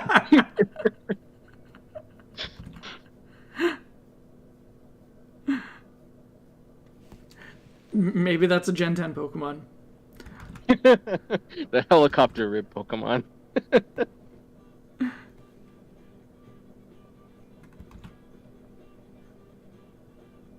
Or we'll find out about it on Monday. Do you have any specific hopes or expectations for what will be talked about on Monday? No. Nothing at all? Not really. Maybe a revamp of stupid crystal raids. Oh, I mean, that we kind of already know. We don't know it for sure that it'll be out on Monday, but they released essentially patch notes for the upcoming patch, and a ton of bug fixes are for the raids. So will they make them turn-based? Because that's what I want. it won't make them turn-based, but it should make them actually go a lot smoother. Well, it should make them go as intended at the very least. No. So with all of the freezes and things like that were, where you're not allowed to select a move at one point, things like that should all be fixed. I'll give it another try after, but it's like I have not even opened Scarlet since finishing the post game. Oh, I haven't either. But I am interested. With the raids being better, I'm interested in actually giving it a try with other people, like the high difficulty ones. I'm interested in having that experience if it actually goes smoothly. And then kind of another problem. Sorry, go ahead. Is that I don't have any level 100 Pokemon that are kind of like required, and like specific level 100 Pokemon are required for hard raids, but the like way to easily level up your Pokemon is by doing raids. So I'm just like, no. Yeah. I don't have any level 100 Pokemon at the moment either, but I think I do have the candy to bring at least a couple of them up to speed. Wait, no. I have Charizard. That's my only level 100. Somehow I'm not surprised. Well, it's because you catch it at level 100. Oh, so you did that raid. I didn't even do that raid. Yeah, I did that raid. Somehow I'm not surprised about that either. Hi, Indigo. Oh, I guess Indigo is off work. I mean, I should have known that because she texted me. I just forgot to actually look at the text. Wow. But I heard the notification sound, so...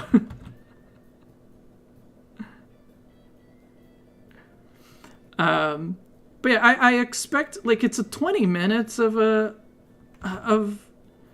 stuff on Monday, but I expect that a decent portion of it is going to be about the new anime. Yeah, probably. But I hope that we get to, find out about DLC and at least get a sense of what that's going to be and when that's going to be and things like that. You think we're gonna finally get Pokemon Sleep?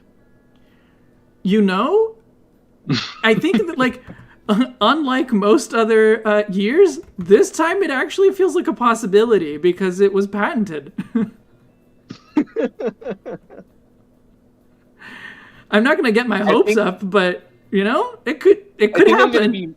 I would be more hyped by that than like anything else that they could announce.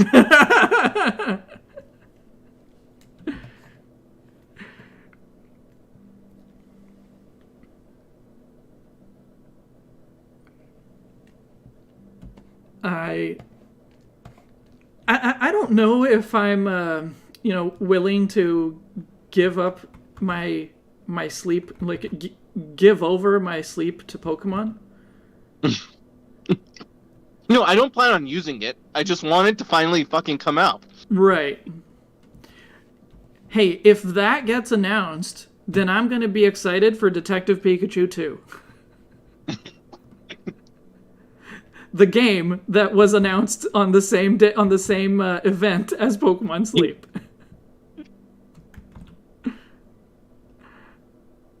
I would very much like to play a Detective Pikachu game. A new Detective Pikachu game. The first one was really good, or the story was really good. I didn't play it, but I watched a Let's Play. Same.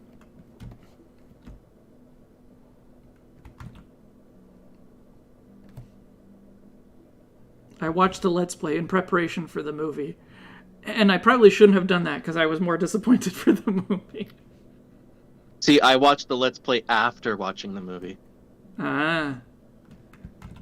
That probably helped. Detective Pikachu. I love it.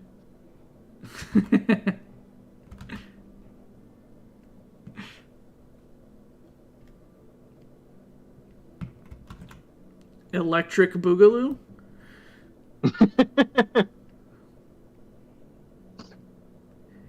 Get it? Because it's Pikachu? Yeah. They do. Don't worry, I know you got it. I just had to say that anyway. Yeah, I heard that there's going to be a Mystery Dungeon game. Probably another remake. Okay, that does not interest me. I've only ever played the first Mystery Dungeon, and the remake of it, and I really liked Mystery Dungeon. So I'd be excited for it. Yeah, I only ever played the remake, the Switch DX. But I only played the demo because it didn't seem like I would actually enjoy it. Oh yeah. To give it proper foreshortening, I should make the lines on the end of the tail actually be thinner than the rest. I mean, I could play an entire game as Charmander. I mean, it was perfect for me. Yeah, that makes sense. No, I think it was the idea of having to keep track of like how many steps I've taken in a dungeon and making sure that I've used my steps effectively. That didn't sound like it was going to be fun. It sounded like it was going to be grindy. Wait, keep track of steps? Why would you keep track of them? I never keep track of my steps. I don't know. Don't you have a limited number of steps? No. Well, then I'm misremembering something. But you can get hungry, but then you just eat an apple and you're good. I thought there was something about like it's been a while. I played the demo around the time that it came out, and that's about it. But I thought there was something about like watching your steps or like making sure you don't like you have to be efficient about it in some way. But I feel like the only thing you want to be efficient about is when you're like attacking or battling another Pokemon because you don't want to like waste moves on steps Okay, that could be while it. you're being attacked, but that's just like a strategy thing.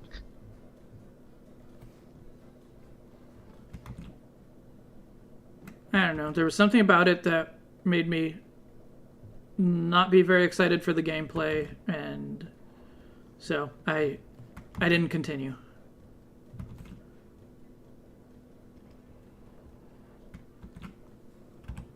I mean, that's perfectly fine. Yeah.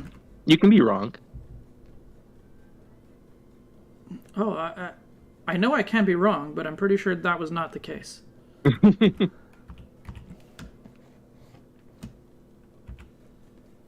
Hi, Indigo's bus.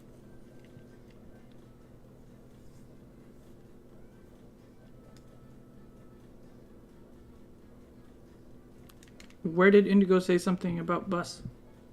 In the chat of On Discord. the voice chat, yeah. Okay, I don't have that open in front of me. I'm looking at the YouTube chat.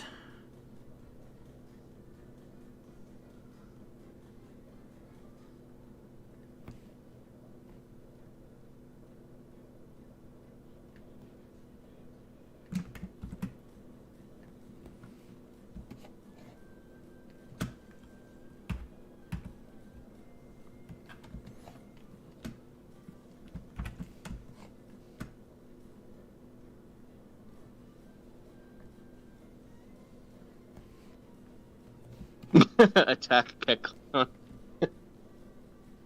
With the original mystery dungeon, I spent so much time trying to come up with like perfect strategies to steal from Kecleon.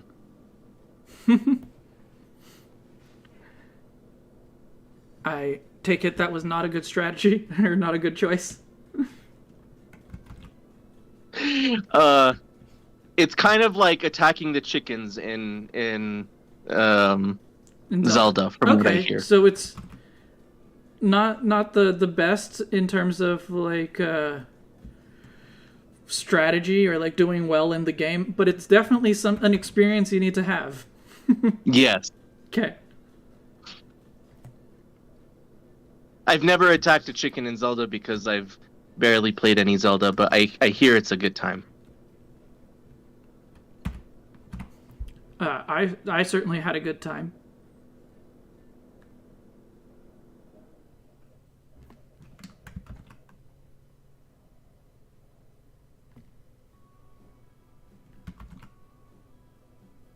Ironically, the first time I stole from Kecleon was an accident.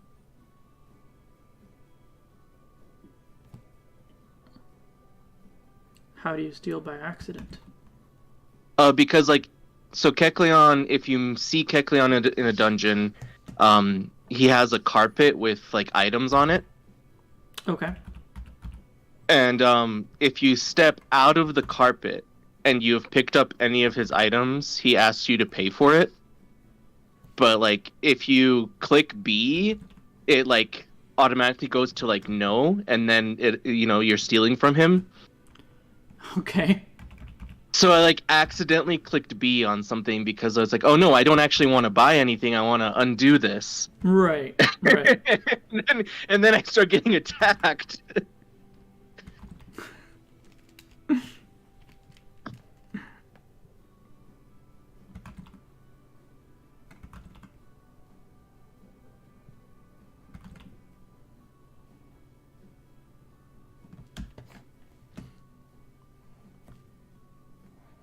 Yeah, Kecleon's an asshole. Oh, there was also a time where I can't remember the specifics, but like a Pokemon attacked me, and it made like my Pokemon like move across the screen, and I remember that somehow triggered Kecleon, me accidentally stealing from Kecleon. I don't remember the specifics of it, but I remember that happening. Like, I was forced off of the carpet by a Pokemon's attack, and then Kecleon started attacking me.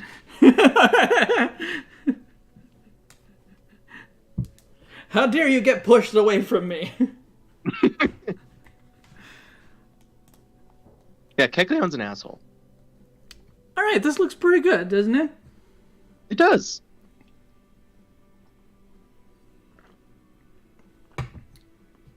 All right, let's put some colors in there.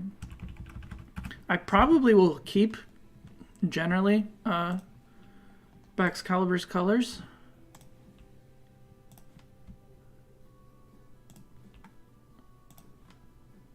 I see no reason not to.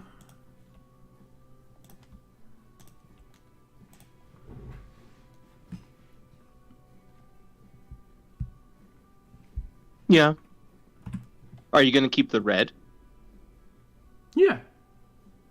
For the feathers. I was hoping they'd be ice feathers.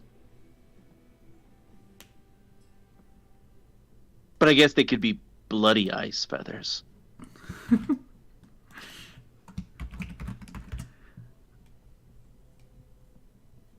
I don't know. The other two don't have any feathers, or don't have any ice on their feathers. So it didn't even occur to me.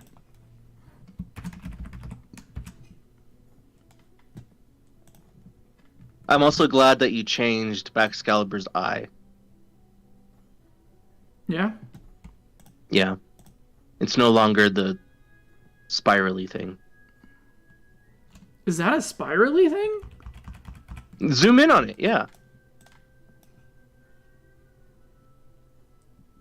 In this art, at least, you can't tell if it's spiral. It's just like...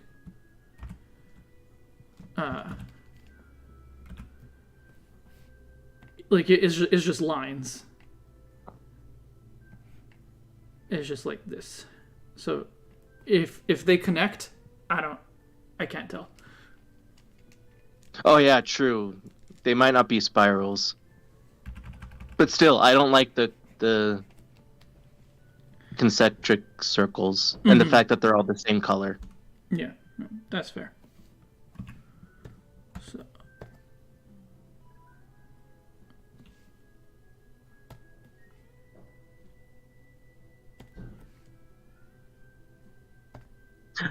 Oh, it took me a second to even remember what a treasure of ruin was. It's the legendaries, right? Yes. Who's talking about treasures? Oh yeah, no, they are the best ones. They are the best Pokemon designs. This is a bit of a spoiler for my upcoming video, but yeah, they are the best Pokemon designs. In all the land.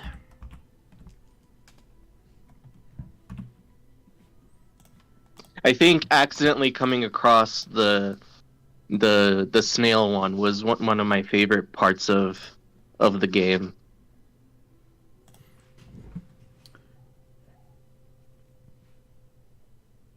Like not knowing what you were gonna find when you opened the yeah, and seal? I was still like very under leveled, and because like it's the only one that I opened like before even finishing all the badges and stuff. Oh, okay. So it's just like, yeah. What is this? Yeah, I found it. I hadn't done the like end game stuff yet. I hadn't done the Elite Four, but I had done all of the badges. I think there was like one stake that I somehow missed, and so I just like eventually I found it. But so I was at a decent level to battle it by the time I found it. But yeah, it's the whole set is just great Pokemon. Yeah, I had no clue what I was doing with those stakes. Like, I literally thought that I was like going to be like a villain of the plot. Like, accidentally, I thought it was a plot thing, and that you would accidentally like cause a catastrophe, and you'd have to fix it. I mean, that would have been fun. Yeah.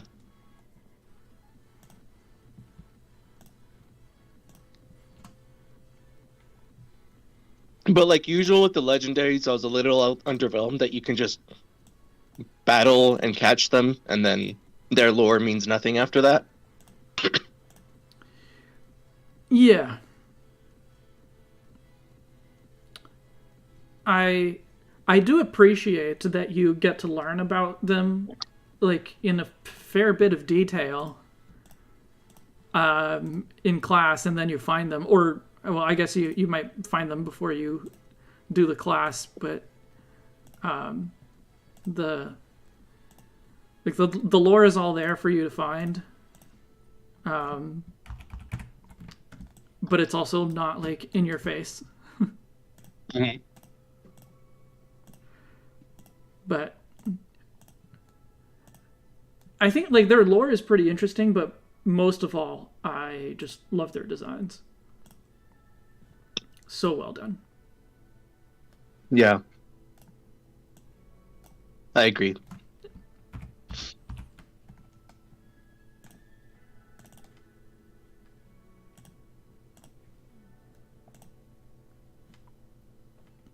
Okay, I have to head out. I have plans with my father for his birthday. Well, happy birthday, Gano Senior. Thank you. The funny thing is if not for the curse on my name, that probably would have been his name. But that's a story for another time. Bye, everyone. Bye. Do I also... Half asks, do I also want to pet Ice Sword Kitty? Yeah, of course I do.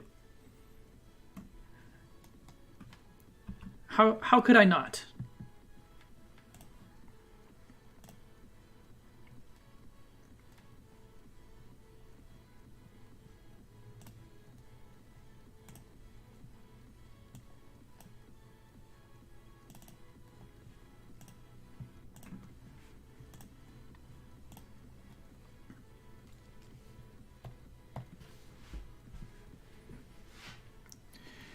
The treasures and their lore were by far one of the best implementations of an academy setting I've seen. Yeah.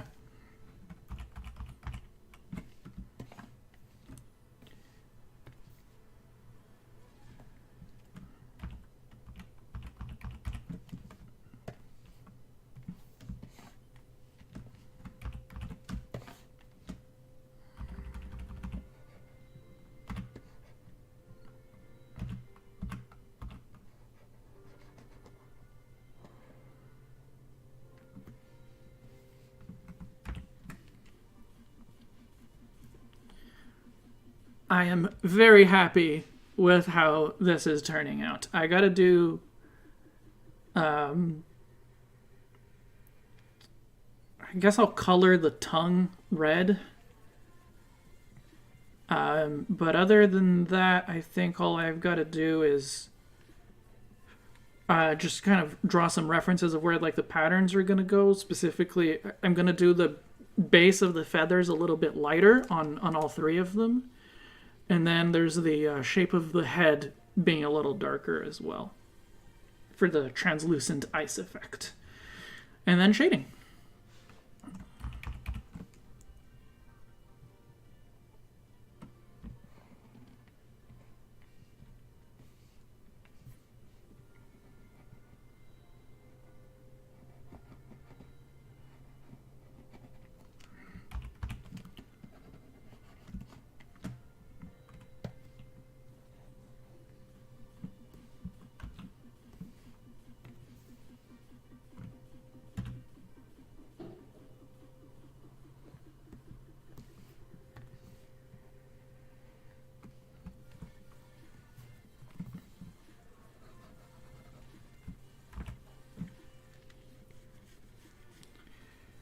For the treasures, somehow went nearly the entire game without finding even one of the shrines. So finding out about it in class was super cool.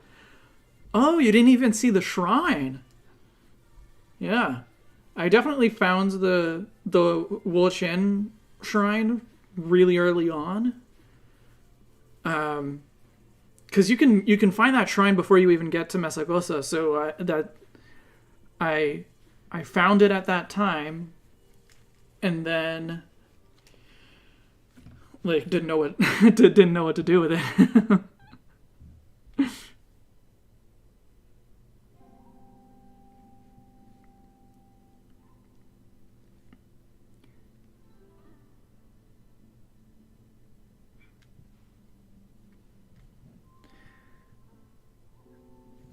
Right, so I wanted to draw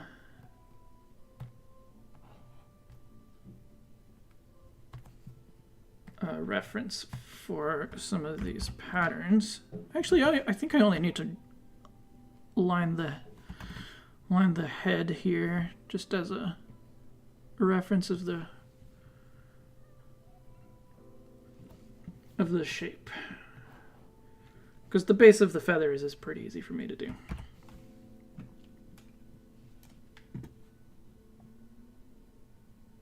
Oh, I guess I might as well do it like this.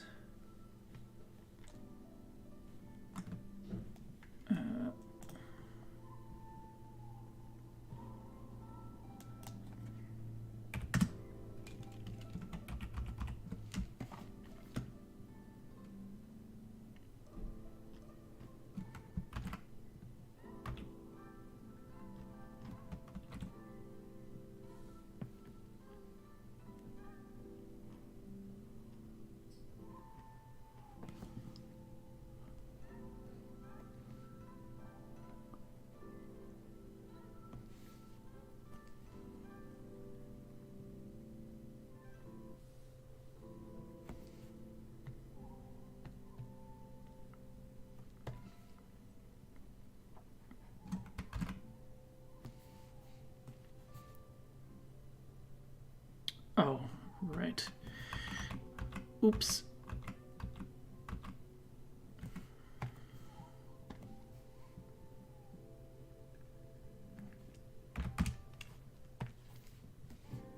Okay.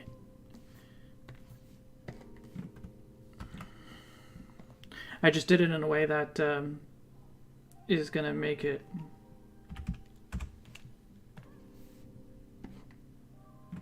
that wasn't going to be easy for me to work with the other steps I need to take here. But this will do. Just making sure I've got the... Actually, this looks better. Make it just very slight.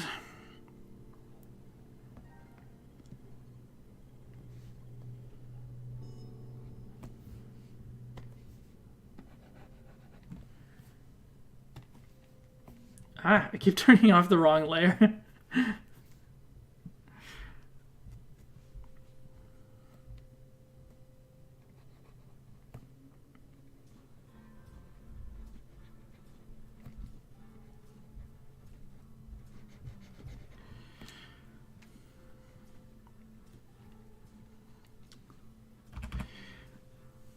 Oh, hey, gamer. Really enjoyed the Spinosaurus motif. I can see this. I really like the Godzilla thing going on. I just wish it wasn't so plain. Yeah, I don't like the Godzilla thing. So I wanted a theropod alternative.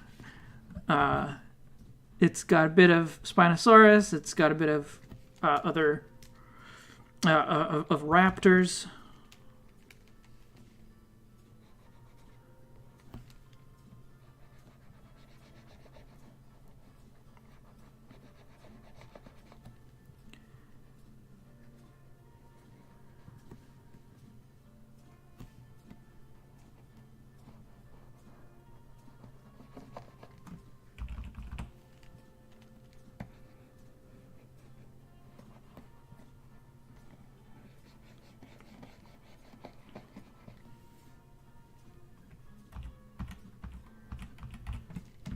Cool.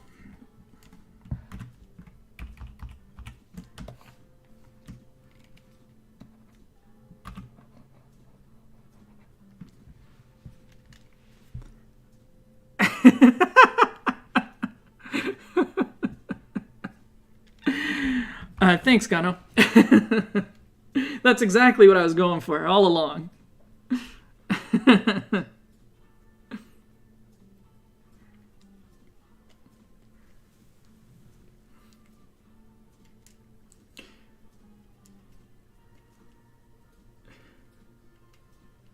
You're a fan of the modern Godzilla design? I'm just not a like. I just don't pay attention to Godzilla, like at all. So it doesn't do anything for me. Any kind of Godzilla reference just kind of falls flat on me.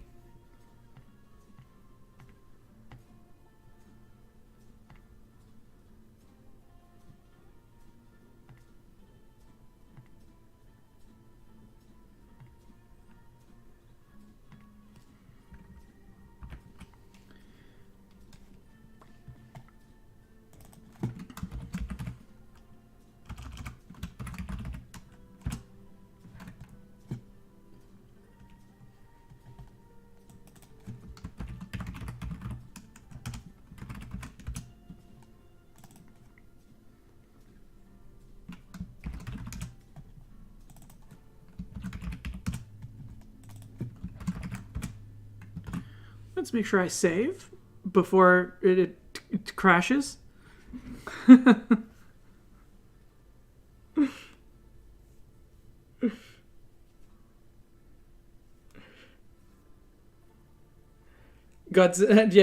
1 and 2 did give us plenty of Godzilla-esque monsters.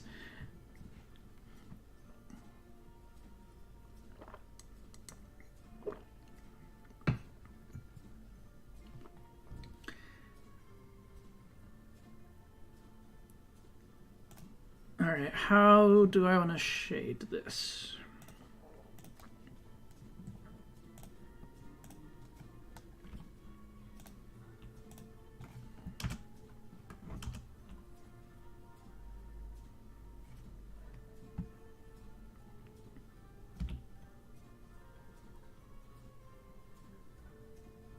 I think I'm going to do a very simple shading with like just one shadow color for each of for most of these colors, and then the feathers will have one lighter shade that'll be at the base, and the ice obviously will have a like strong highlight color, or like a flat white. A Pokemon based on the Substitute doll would be pretty cool, and it would be much more than, you know, a Godzilla reference, even if it kind of has that shape.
The PokeStar Studio props.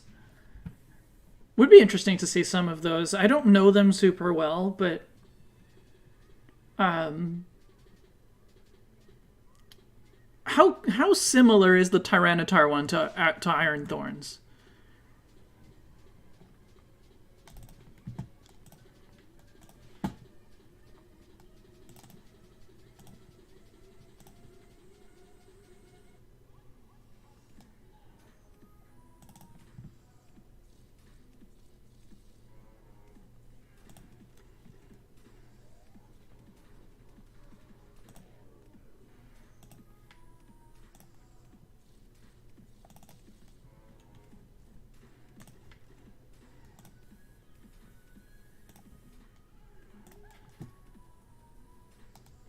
Okay, I think I've got all my layers set up for the shading. So let's do it.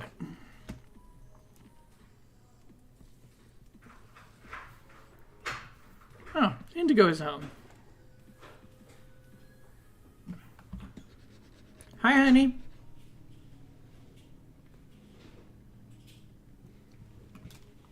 I'll be right back.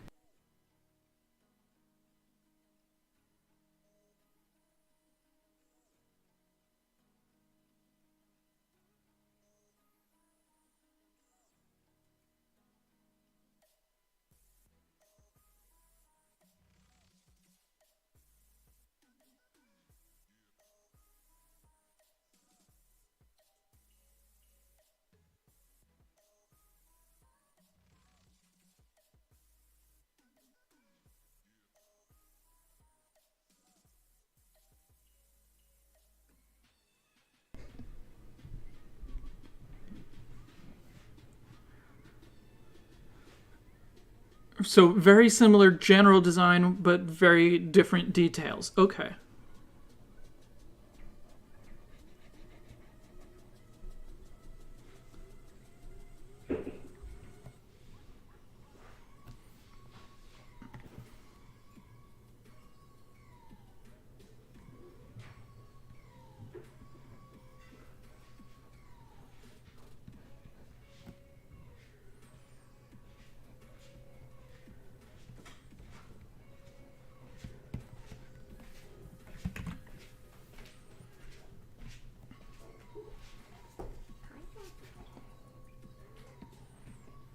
You want to join me?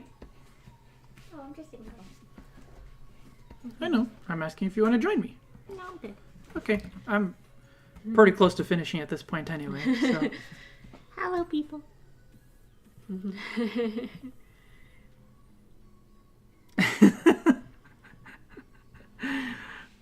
Thank you for nobody giving it a mustache while I wasn't looking. Okay. Good night. Good night.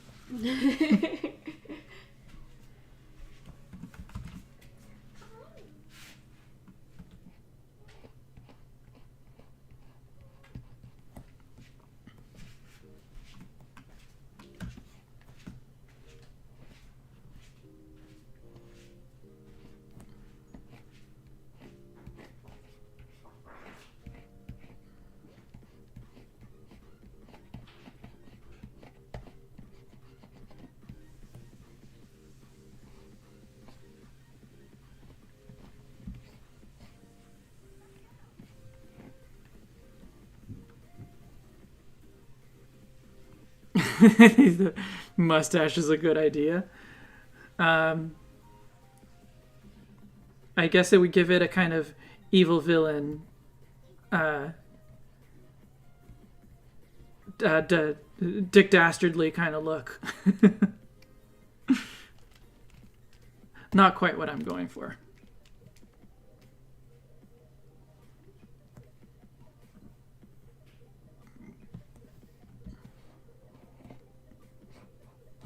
That might actually be enough shading. Maybe I'll put a spot of highlight on the leg, but...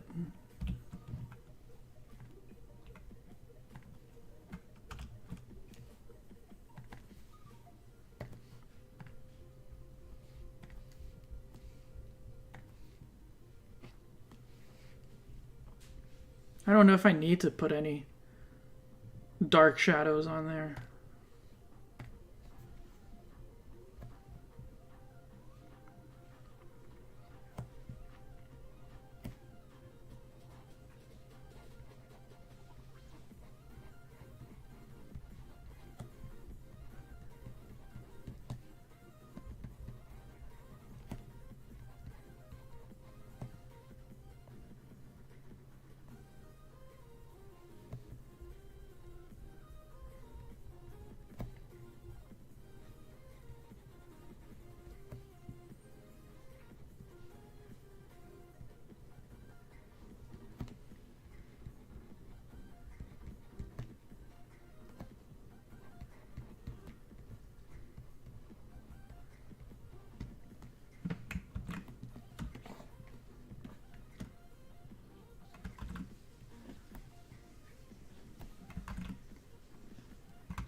I might add some extra colors when I do the outlines as well. Ice mustache.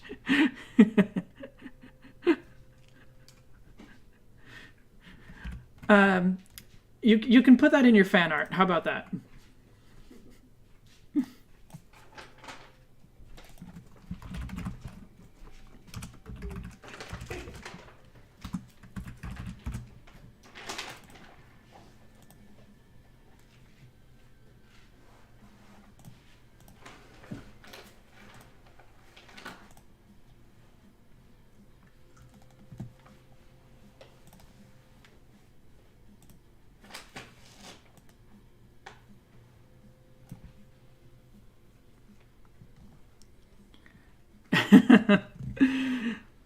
All right, well, I look forward to seeing your fan art then.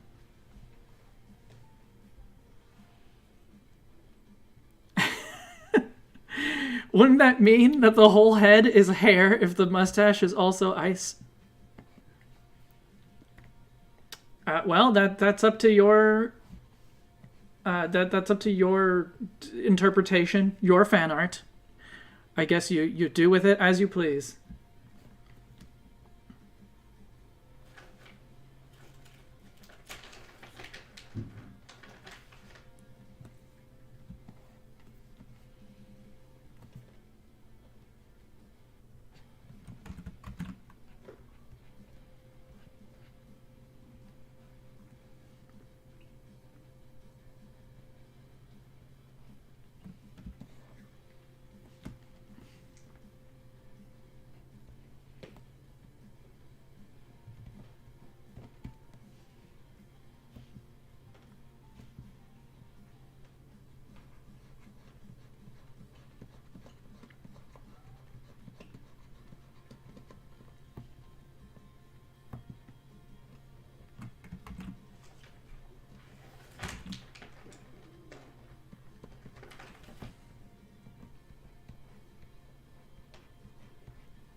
All right, bye, Blouse.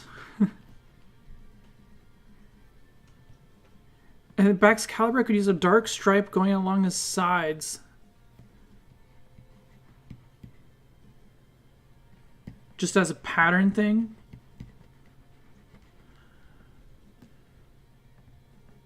Maybe.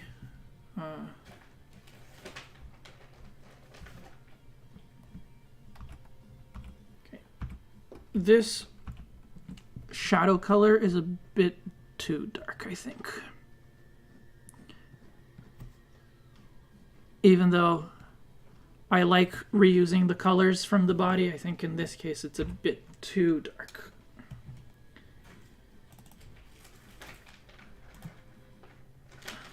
Yeah, that'll work better, I think.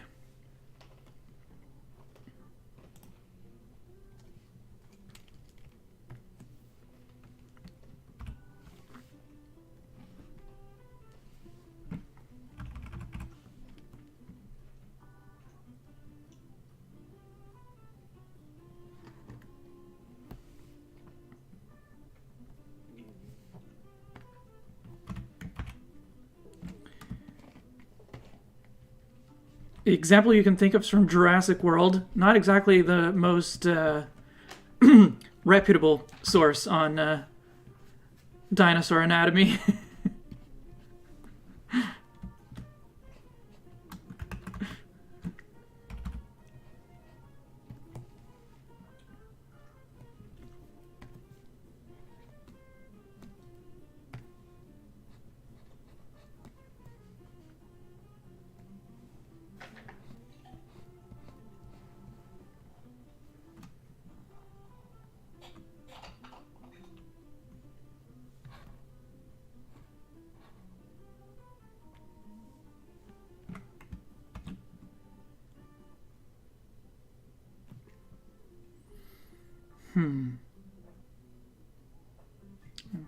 maybe I'll leave it, but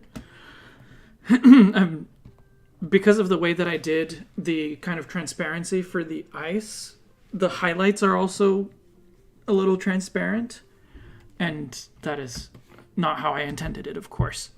So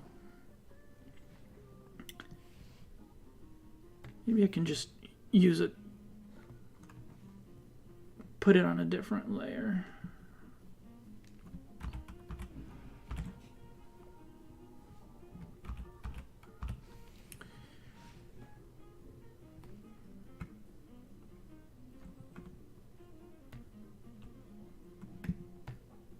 Just do it like that.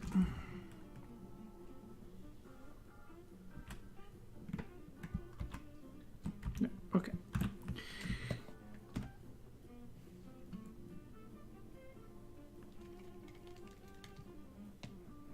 Now I can redo this one in full opacity.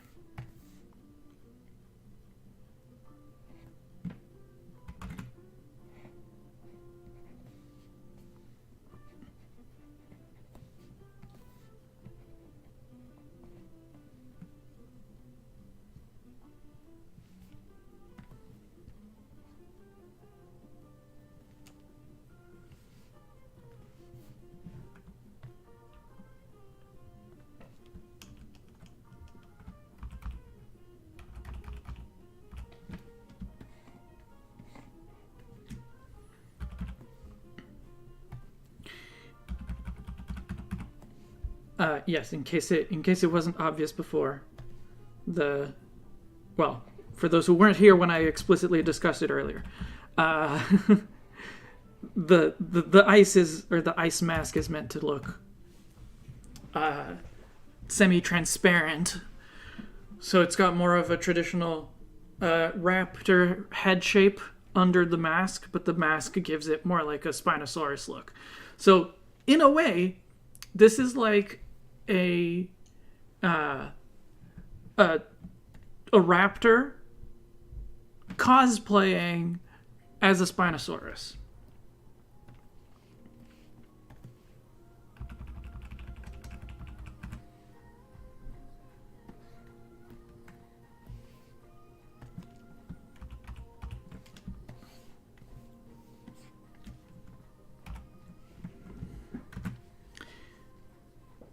And I think that's all, except for coloring the lines.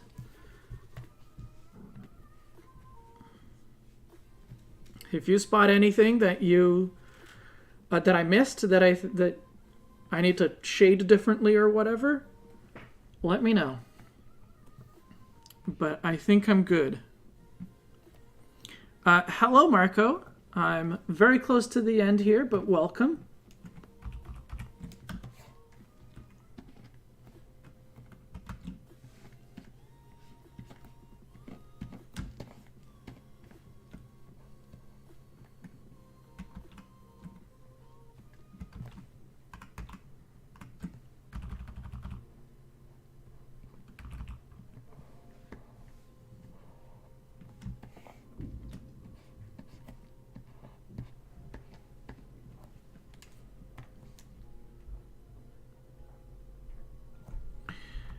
I often don't do a lot of body highlights in just the way I like to keep things very simple the way that I draw them. And so I like obviously the highlights on the ice are important to give it a shiny look, but the highlights on the body don't really add anything, so I often leave them off.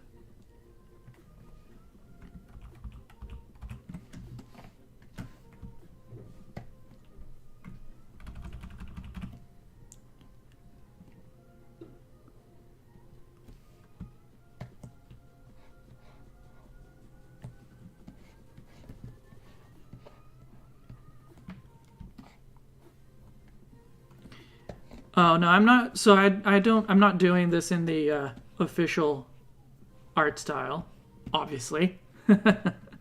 I think that's clear by now. But yeah, so I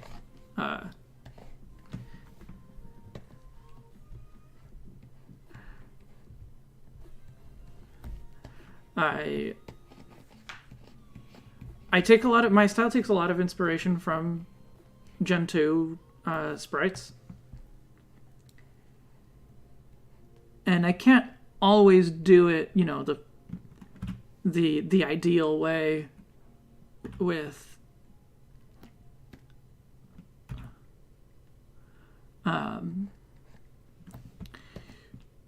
with just black, white, and 2 colors in between. Maybe in this case I could have pulled it off if I tried a little harder.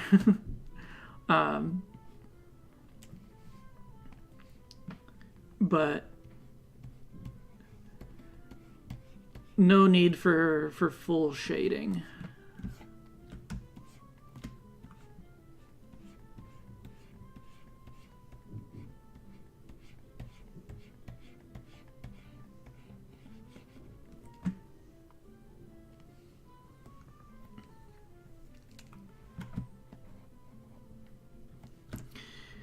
I'm glad you guys are liking it.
Add the mustache and it'll be perfect.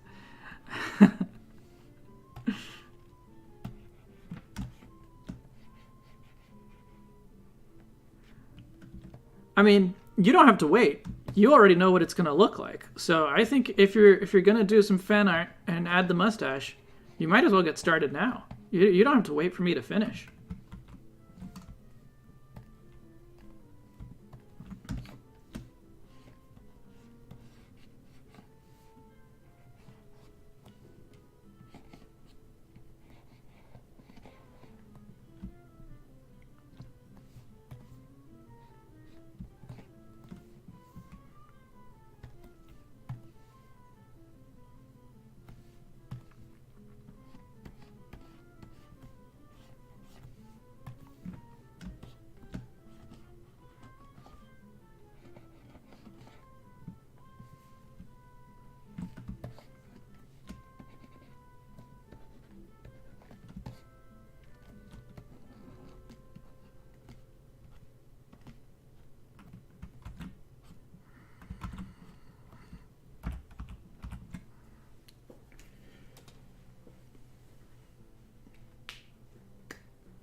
I think that's it. Let me hide the references, hide the palette.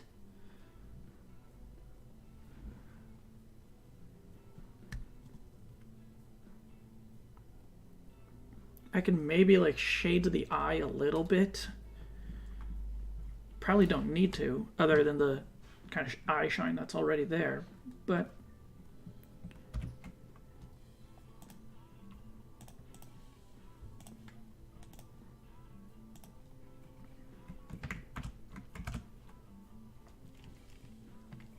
it might help to give a little bit of dimension to put the shadow in there. Yeah, I think that looks a little better.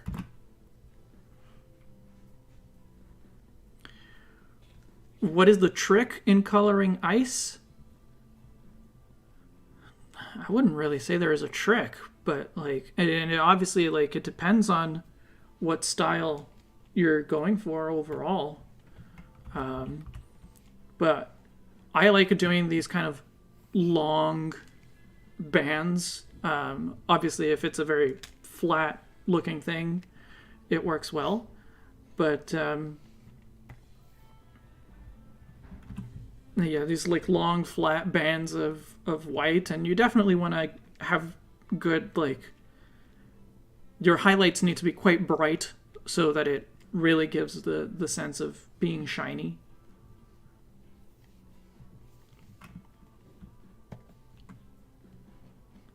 I'd say that's about it. Yeah. All right.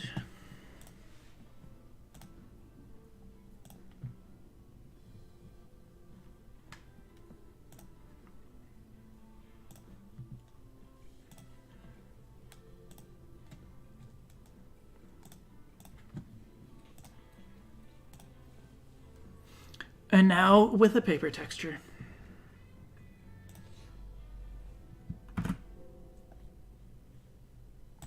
Cool. Are you fixing the shiny too? Oh, you know, I don't usually do the shiny when I do these. I actually have no idea what shiny Baxcalibur looks like. I'm pretty sure I've seen it before. I looked at all the shinies at one point.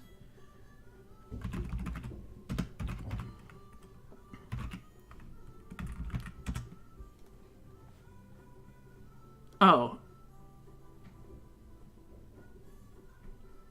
It's barely different.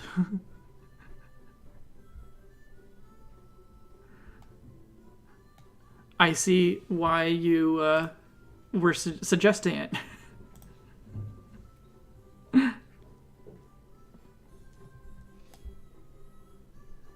Yeah, it's just like slightly greener.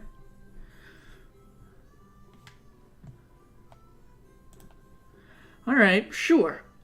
We can do a shiny.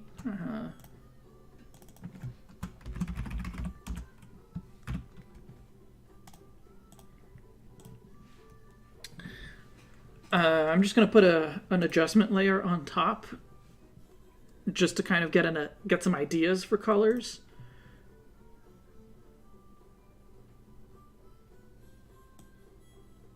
So this just like standard hue shift is what they did with the original.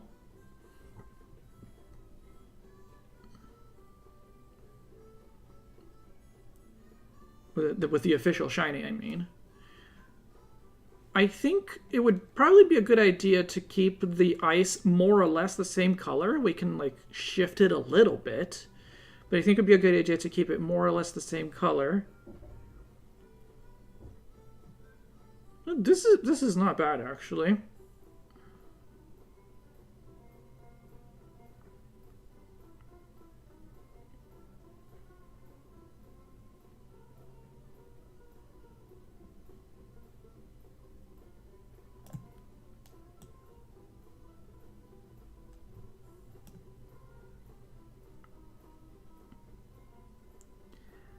Black ice. I mean, the body being black or just like a darker gray is not a bad idea.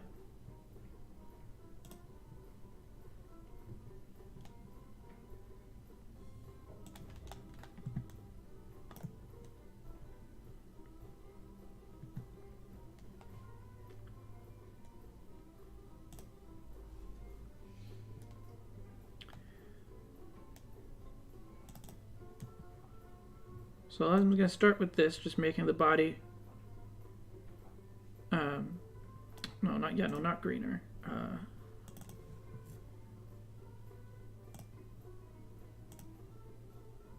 Make the body a little darker, a little less saturated.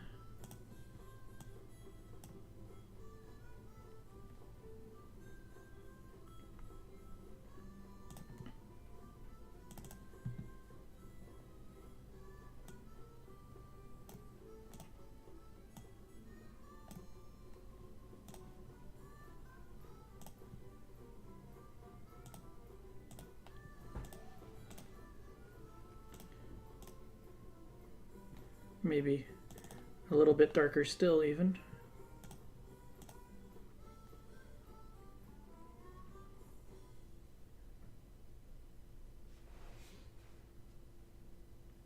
Oh, you liked the brown.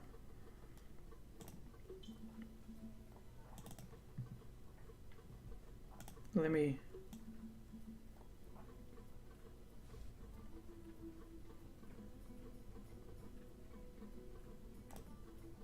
Yeah, sure. How about a dark brown like that?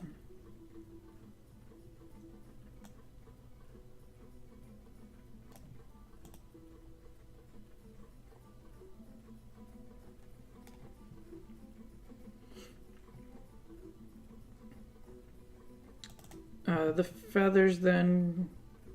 They can be pink like in the original.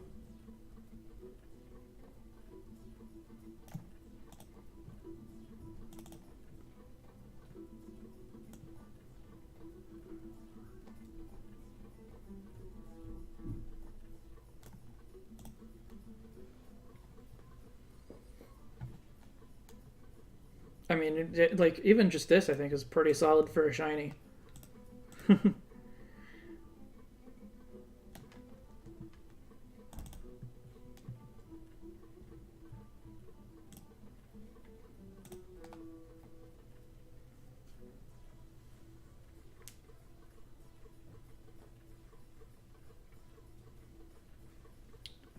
All I have to do is recolor a little bit of the outlines.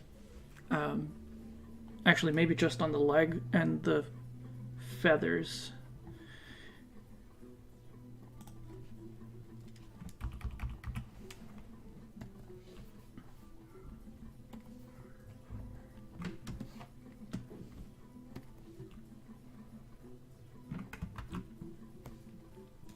Oh, I didn't actually change the color of the tongue, which would probably also have to be a little bit more purple to go with the feathers.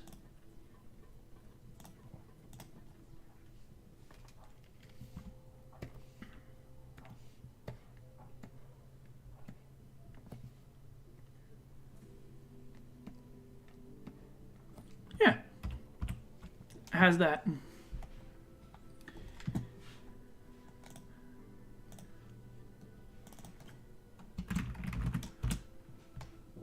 Normal and shiny. What do you think? Normal and shiny. Very cool. Ice type. Cool. All right. Well, this was a lot of fun. I had kind of missed doing this, and I'd been wanting to do an art stream for a little while, and it just I had other things or more like pressing things to take care of. So I'm glad that it went well. I'm really happy with the result, and I think you guys are too. So let me put the regular one back on screen. So I don't know when I'm gonna do another art stream, but like I don't want to make any promises of like how frequently I'm gonna do an art stream, because that didn't work out so well for me before. But once a month or 2 months or something like that would be nice if I can keep that up. Yeah. Thanks for being here, guys. Oh, I never actually recorded this. I planned to, but I didn't. So the only recording is going to be the YouTube stream. Not that I was planning on making this into a video. I kind of wanted the option. But whatever. It's fine. It's just the stream now. So keep an eye out for when I might stream again at some point. Who knows when? Yeah. Thanks for being here. And